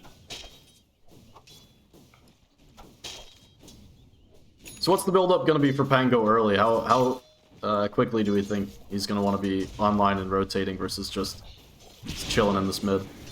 I think he probably just wants shreds and diffusal. Yeah, not vets. You build Arcanes. Oh, low, but I can't. is that the arcane now? Is that the new... It's been the meta for about 1 year, but that's fine. Okay. I'm a bit out of the times, you know. That's fine. Oh yeah, I think I'll just get the Fusel and start running. Yeah. Yeah. Yeah, who even plays mid nowadays? Come on. Yeah. Yeah. Haven't really checked in on the bot lane. Oh god. This is supposed to be a quad favored lane, so it is a testament to the other mid skill to make it. I mean, Big Fat B is sort of rank 300, and I can hardly blame Koali. I think he's rank 2000, or oh, he's immortal or rank 2000. I can hardly blame him for getting a bit outlasted in this lane. So yeah, yeah, definitely not a slouch of a player on Koali, but you know, Big Fat B is up there in the ranks, we shall say. Yes. And here's the first room timing. That's a big rotation from the Shadow Demon here to make sure that they do secure this 6 minute. Yeah, you're definitely doing a lot. Illusion rune again. Angle you're getting there. Just like last game. Oh. Here comes a toss skewer combo. Oracle has gated 2 shot. Yeah, Drano taking some damage, no blink available. Trying to fight back, the blood grenade slows there as well, and Tiny falling low. Oh, the wand! Dagger the jump! Is he gonna find the kill first? No! The trade is there, but Jim Abraham will end up going down as well. Lychee King does find the kill, so a 2 for 1. Nice gate play coming through from Lychee King. Grab the Lotus and head away. He might stay here for another kill on PA, I think. Kind of surprised he didn't just head straight down towards the Wisdom Rune as well. It's right about that timing when he got the kills that he could have at least forced the TP to the tier 2. Check this out. The stacks. The stacks on the GT. Yeah, I have seen him making these. But the tech is there from the Shadow Demon. Ooh, up top again. I think this top lane's gonna need some help. Drano's in a lot of trouble. It's a full wave under tower. They're gonna glyph it as well. He actually committed skewer. And here comes another blink coming up. Quap is actually walking toss out. Yeah, blink away. It's okay. Be a big rotation from the Quap at the end of it all. Tiny falling low and will go down. Alright, I guess Quap didn't really need to rotate. No, finds the courier. It's something. It's some gold, right? Big Fat B takes a lot of tower. Takes a lot of damage. Doing a lot of damage to tower in the meantime. Yeah, I mean, Pango's definitely not going to complain. Up at the top of the net worth and getting closer and closer to that Diffusal Blade. It's going to be scary if he gets this such an early timing as well. There's a second River Room time, and Pango gets the Arcane. Yeah, that's going to be a pretty nice one. Straight into the... Not going to commit. He wanted it. Radiant's bottom tower. Find that You wanna be honest? Drano is probably not exactly happy right now. No, not at all.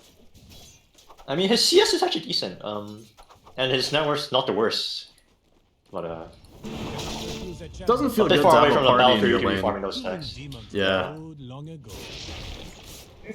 I mean, as a position 1, but especially as a PA, it never feels good to have the party in your lane. Oh, you'd always rather be in that one-on-one. The scary thing for him is really when this Pango hits his timing. Mid lane, and with the dive. Yep. This is a nice support rotation coming through, and Tiny getting involved early. Big Fat B. Pumping the roll around. It's going to be dropped on top of him, though. See if Koali can't get involved here. The Sonic Wave going to be dropped across, and Lychee King will go down to it. Rolling Thunder going to get Big Fat B out of here. And Drano's in on the back, by the way. Jumped onto Tiny, did get tossed out. Thinking about looking for another round, though. Wants to walk uphill. Blink forward onto Pango. This is aggressive. It will be forced away. I actually really like how this PA is fighting early. He knows he farms slow by getting creep, so he's really saying, okay, I need some gold. I'll just get it from these fights. Obviously, that play didn't work out, but nice attempt there. Yeah, it's something we've seen a lot more. Oh, he's found the stack and realized. He cannot farm this, and he's going to need to try to tank it for it. No, and I think giving it over to Tide here is going to be the accurate play. Oh, look at this smoke. Oh, I thought UFT was going to smoke into that. That would be a huge soul read. They're just smoked up right now for the 10-minute rune.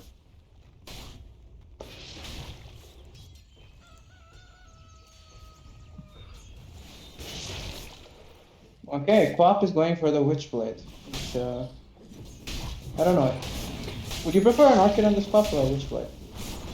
I'm not sure. Find on the CM.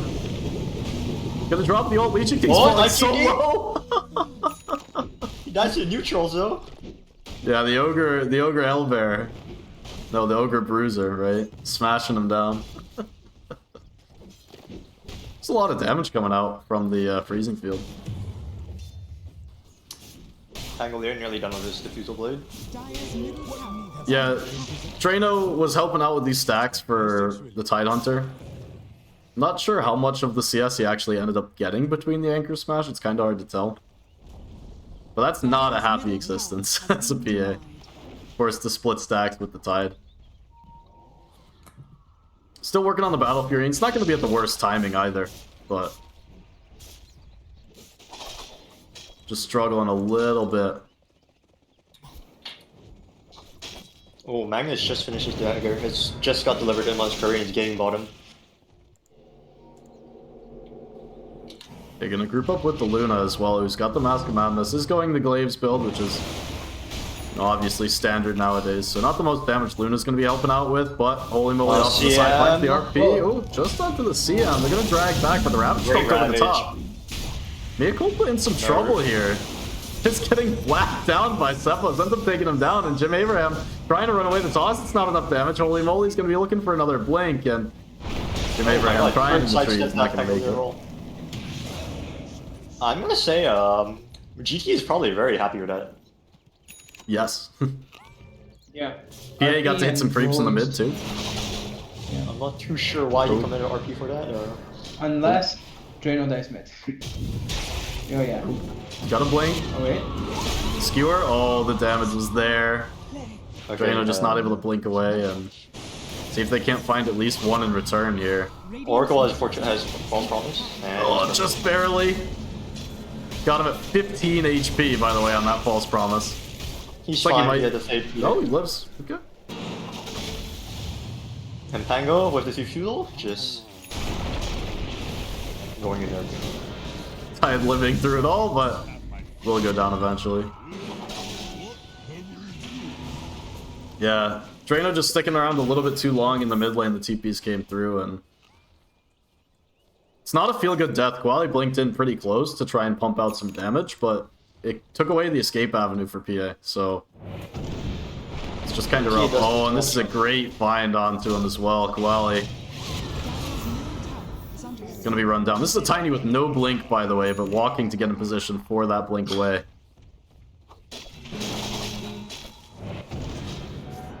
I think GT's map is completely dark right now. I don't think they have a single active observer actually.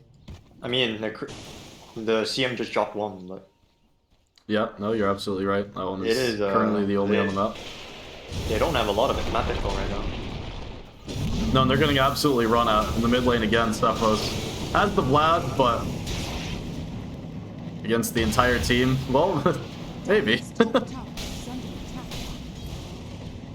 Manages to get himself out of that one. Walked away menacingly. Might have been a little bit of a bluff there too, as Cepos didn't have Ravage for about 20 seconds when he was walking away, but I think Toronto didn't want to commit for fear of getting turned on by that Ravage.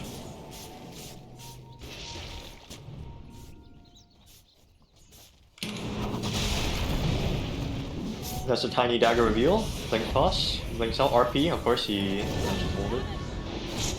Yeah, RP gonna be committed this time.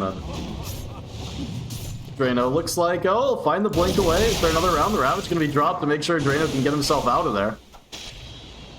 Another round of the blink on Tiny, not even gonna be needed. This big fat B, he's in. With the damage, skewer back onto Jim Abraham, and already looking forward for more as City Mouse drags Cepos outside of the tower. Turn to try and find the one kill, but now on the retreat, on the run, underneath this tier 1 tower, headed back towards the tier 2. Holy moly, another blink, another skewer. It's ready. The Avalanche gonna get pulled back, and he will be taken down. Takes a lot of commitment to take down the Tide, but it will find him. This is what I 15 to was worried 5 here. about. Dire's bottom tower Early on in the game, 15 minutes is the 7,000 gold lead, by the way. Luna, in the meantime, has just continued to farm uncontested. The magic damage from UFT around the 10-minute timing is just too much, and GT has nothing to respond with, honestly. Yeah, and they're not going to have anything for a while as Drano's still finishing off that Battle Fury. Looks like it's getting delivered just now. Gonna need to buy themselves some significant time. Get back into this one. Squally's still building towards that Witchblade. Hasn't yet had it delivered.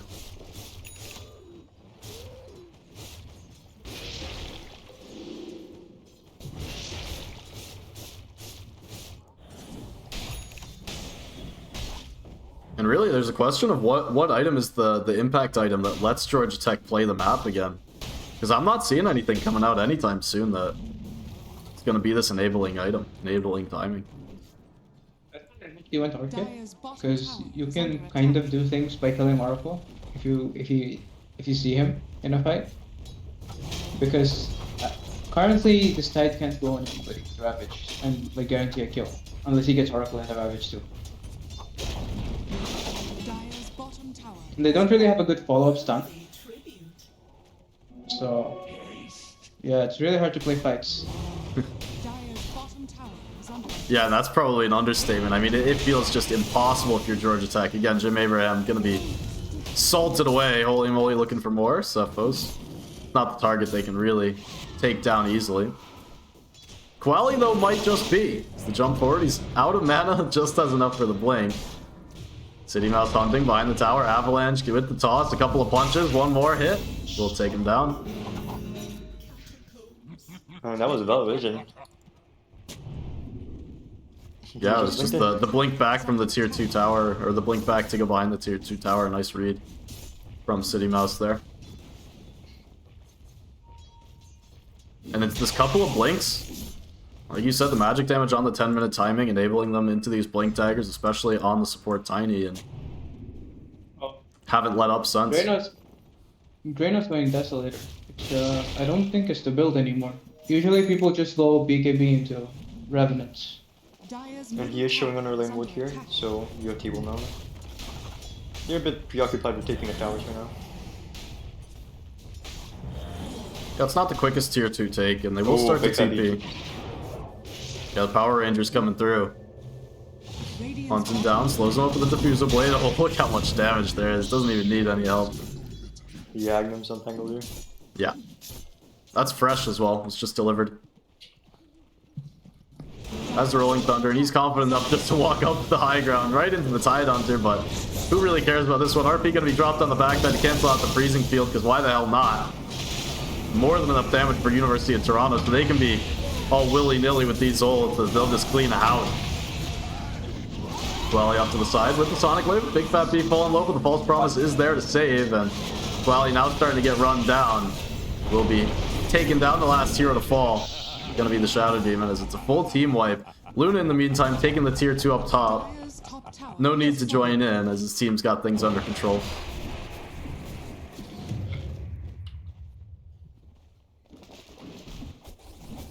This is really the dream carry game for Mea Culpa. 0-1-1. The team is absolutely destroying. 22 to 5. Just hanging out. Dire's bottom tower is Yeah. under attack.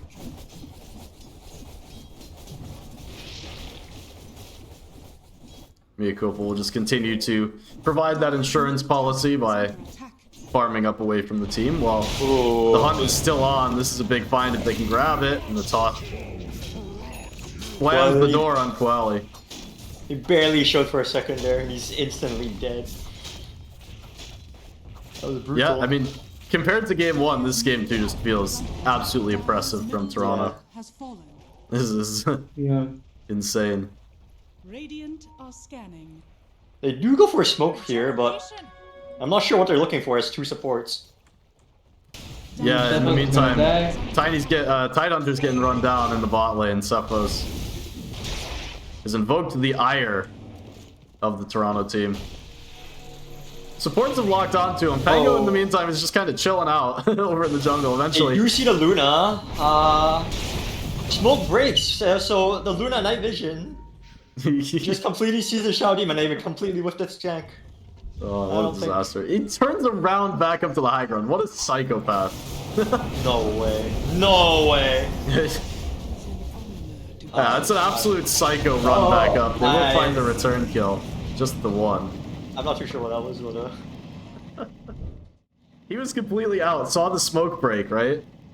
yeah. Just walked back up the high ground. And it was for 20 minutes. It looked like he thought there was a wisdom rune spawning or something. Like, turned back sure around. He called his team. He might call his team like, guys, I'm getting gone. Can you guys help me? And then they're like, yeah. And then he returns around, but then oversteps his bounds. Yeah, I'd say it's a big deal, but it might not even be. Still 17k up, and I don't know how much it really changes things. I don't think it changes many things right now. PA will need a couple of big items in order to do anything. And Tiny is very excited to blink it right now. Oh, he gets a wisdom rune! Doesn't have enough damage, and now he's a little bit isolated, a little bit alone. He's got the Yule Scepter, but... Oh, Georgia Tech can't even take him down in time. False Promise comes through as well, and now the jump forward. Ravage actually cancels out Holy Moly's counter initiation. The disruption to save, still it's awkward and ends up getting skewered back. They'll take down the Tiny, they'll trade out the Tidehunter for it. Drano hanging around with that Desolator, but no notable damage to provide in this fight. Big Fat Beast looking for more as well. The Diffusal Blade's slow, but we'll be able to get to the high ground. Drano jumped forward. Immediately silenced up the Sonic Wave, pushing him back, at least holding him so Drano can escape back to his high ground. That was a very clutch Glimmer Clay. That was a very ambitious jump from Drano, just trying to take down Big Fat B, but you're not that PA who can kill in 3 hits. You're not gonna beat his reaction time on the Vango. Is under attack.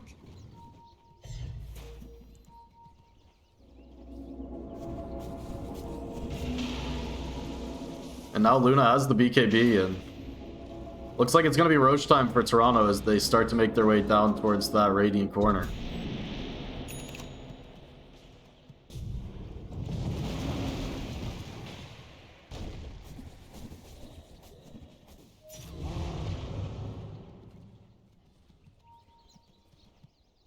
So it'll take a lot. I have to wonder what the road back is for Georgia Tech. Like, what pickoffs can you find that enable you to play your game?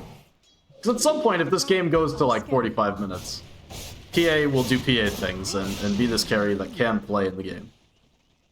One of the problems is he kind of screwed himself with the Deso.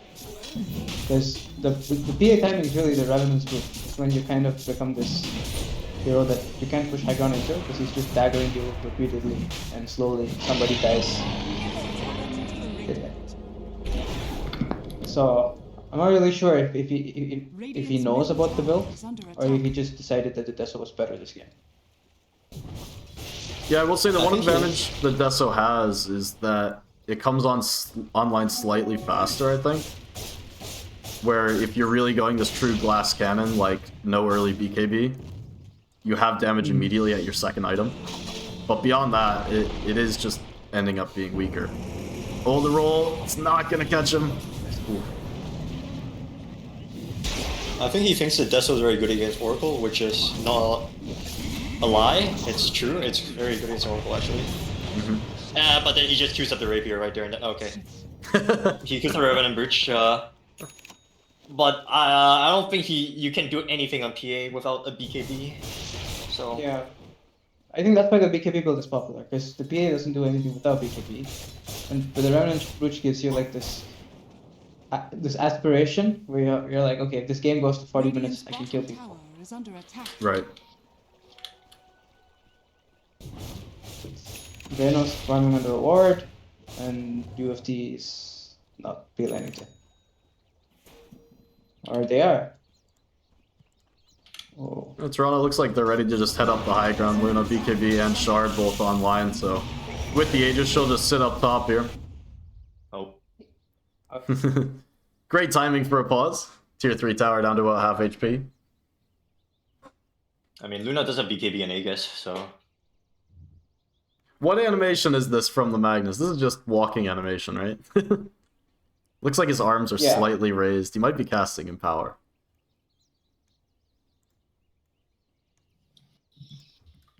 I think he might be casting Empower onto Luna.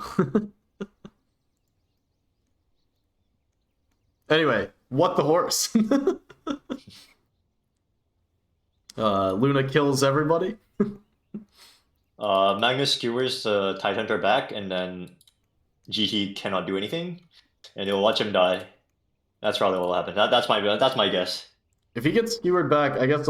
No, I think if he gets skewered back, he's going to press Ravage, though. And Georgia Tech would get suckered into this, like, well, he'll jump forward and throw the Sonic Wave, and maybe they both die. Drano can't get back in time. Like, I think if the skewer back happens, it's going to kill more than just Cephos. I think it's going to be dragged forward. And maybe Luna even goes down, right? Gets Sonic Wave the once and loses the Aegis. But at the end of the day, it would still end up being a lost fight for Georgia Tech. Yeah.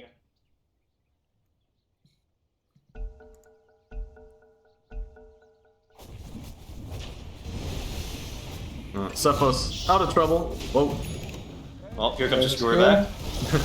Missed the PA kill, by the way. The Ravage did get dumped off, but Tide immediately went down. Now the toss back on the Shadow Demon as well. It's going to be a third kill. Oh, the Aegis does get burned out. Big Fat B underneath the tier 4 towers, but no Rolling Thunder. Still claims the one more kill. Dire's middle tower is under attack. Yeah. The tier 3 tower goes down as well. I think GT is just very lost on what to do. Yeah, I agree.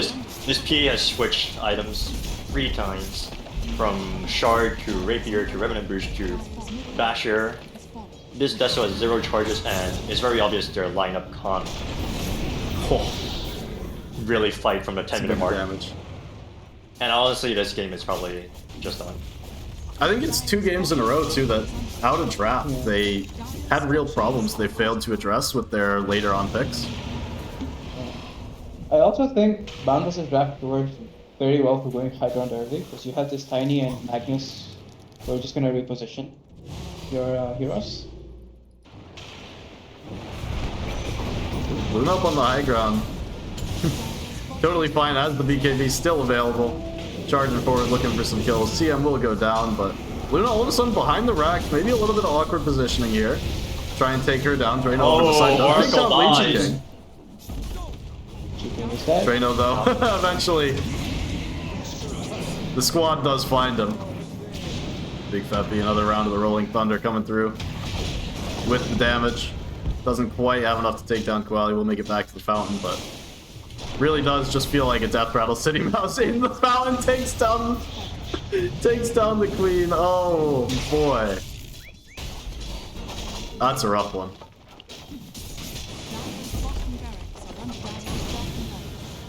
City Mouse has played phenomenally on Tiny this game, by the way.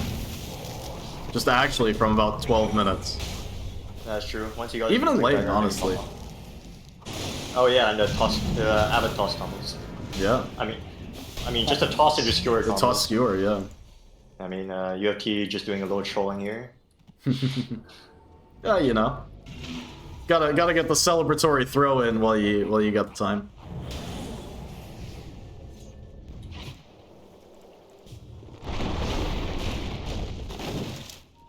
But yeah, it's looked really solid from Boundless this game. PS, give the rapier after the basher. Yeah, I don't know if PA is gonna get enough gold to find this rapier though. I mean, there's a small chance if UFC decides to just chill out little Roche, but I don't think they will play on the back foot. I'm pretty sure they will constrict the farm for the PA. They're not gonna let it free farm. Yeah, Luna's got the Conda queued up. It's gonna feel really strong in this game. I'm generally not a fan of this Luna Conda build.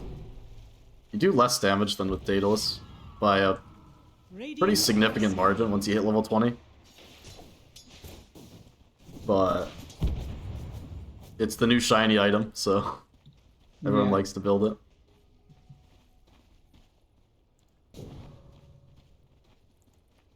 But yeah, it's just... Ocarine for Tiny.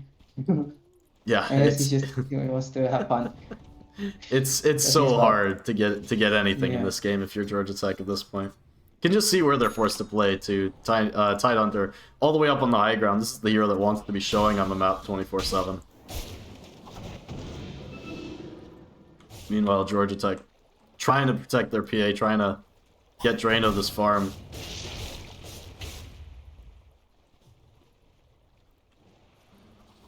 But very little, just picking up the scraps on the map at this point. Yeah. Tangos have a Gleipnir almost. We have a gem on Oracles, which the map is just gonna shrink. I mean, there's no way they have a map to play on. Dire's top tower is under Oh, attack. PAT comes back well. Top. I'm really hoping to hit some creeps.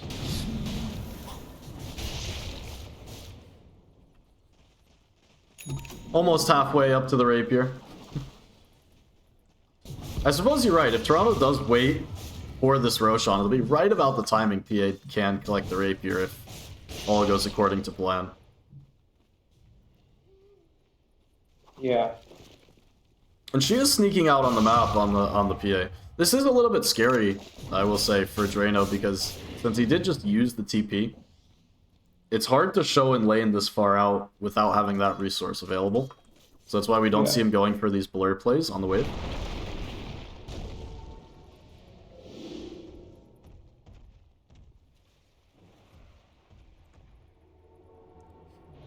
He's calculating. He's trying to figure out if he has enough damage for the Tiny. And the answer is absolutely not. 3,200 HP with the Yule Scepter.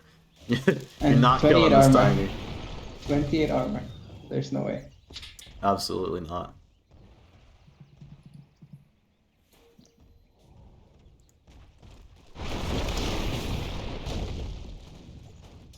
Yeah, meanwhile, the rest of the team still hold up on the high ground, just not able to do a single thing. Now they're going to smoke out us 3. Make that 4 as they'll draw Koali into the smoke as well. Try and get out on the map and establish themselves a little bit. And right now, Toronto are slightly split. Luna is showing in the mid lane. The rest of the team is There's a good bottom. ward. There's a chance. They do see a Tiny ult. They got the Tiny Oh, ult. He still has a blink. No, so... Tiny's blink. Tiny's blink. Yeah, he ulted him. So. the Ogre Seal Totem as well, just being so annoying. And this will be probably Tide's death. Yeah, they went for the play, eventually not finding the connection, and they'll pay for it, but just the tide is not the highest price to pay, I suppose. They do manage to get the rest of the team out of that situation. But it is more time that Drano wasn't farming towards the rapier. Yeah, I think now that you got UFT Boundless together, you kind of forced their hand. Now they're gonna push high ground. Buyback's gonna come through, and we'll see how much Toronto wants to respect it. For now, just content to sit up on the top, and another toss back play on to see him. It feels like the lane all over again. Just blown up immediately. The instant buyback comes through. Still, Georgia Tech don't have a clear path in. Yeah, Mako, but doesn't want to kill off that anchor. Instead, lets a timeout. Toss back on the quality, but able to get the blink back. But it's the racks that are going to be the target for Luna as the Moonglaves start to bounce through the base. Content herself with the lane. One more toss back, why not? The Raven's going to be dumped out. Sepho's still going to go down for his trouble. Luna with the BKB, going to pop it off. Oh, what an RP. Catches the team and catches the game. That'll be it. I mean, Drano has to try and fight 1 versus 5 here. Does take down 1. Okay. Able to blink out as well. Has the rapier coming? Question mark? Gold is No, no, it's on the BKB. Fall out for a BKB. And this will probably be it. And Yeah. GG is called. GG. Maybe UFT outplayed, outdraw. There was that one moment of PA, like, can PA solo do it? No. But what a solid series, UFT. Puts them up to 8-0. They're gonna close out their group stage. Both Toronto teams actually having the round 9 bye, so season has been concluded for Toronto. 8-1 on Boundless and 7-1 over, or 8-0, excuse me, on Boundless, 7-1 on the Benchwarmers.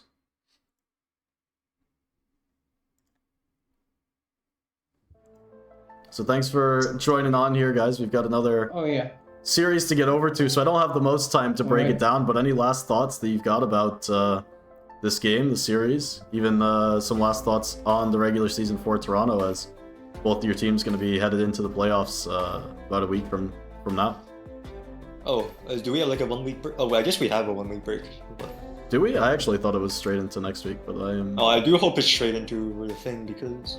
I think it is. So the reason we had to mash these last couple weeks into like extra games is because we had to keep the season on schedule, because it's the way the NACE website actually works, is you're kind of on their timeline, not the other way around. Okay. But I will pull up the rulebook before we hop over to the other series tonight, just to And check who's that playing one. there?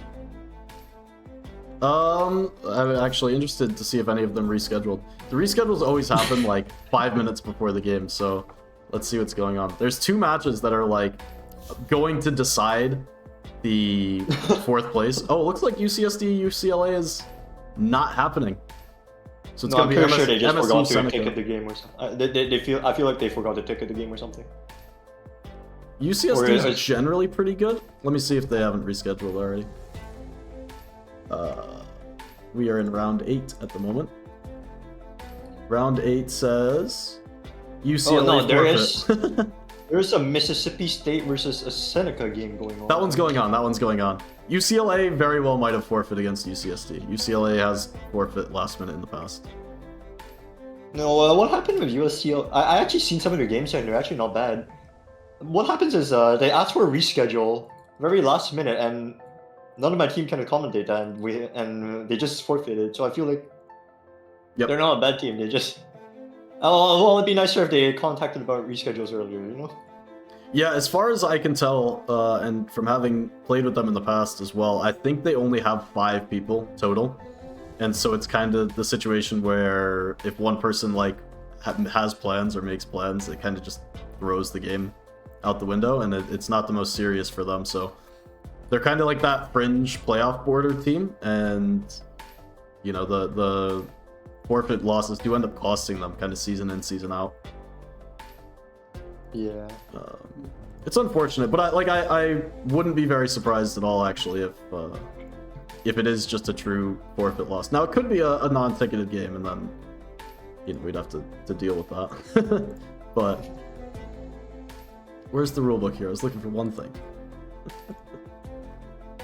Yeah. So playoffs do start, Wednesday, April 3. Oh. So we do have a week between. Okay. So it is what it is, but it gives a little bit of extra time for seeding and figuring out all the forfeit nonsense with this accelerated schedule. So that'll be nice. Yeah, I do think UST will Boundless are gonna probably win the whole thing. So, judging from how they played against GT, who were probably the favorites based on last season. So, yeah. Well, I guess there's UBC.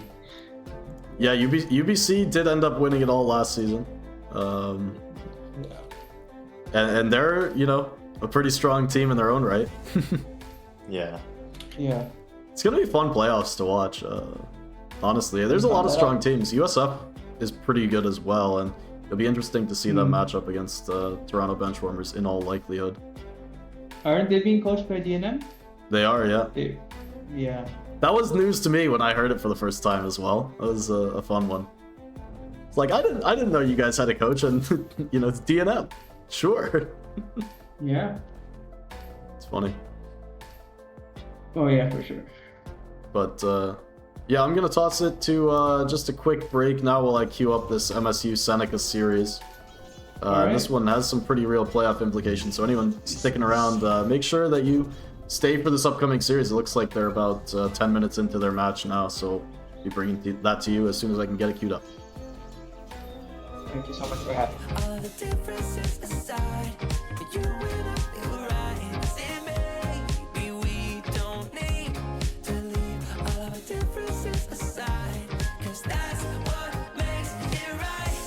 I'm nothing like you, and you're nothing like me. We don't agree, and that's what makes it right. I'm nothing like you, and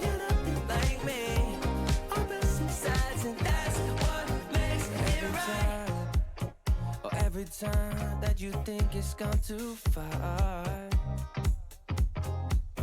We come a long way, and I know that it's only just begun. Cause if you think that loving someone else could ease your mind, let me just remind you, dear, of all the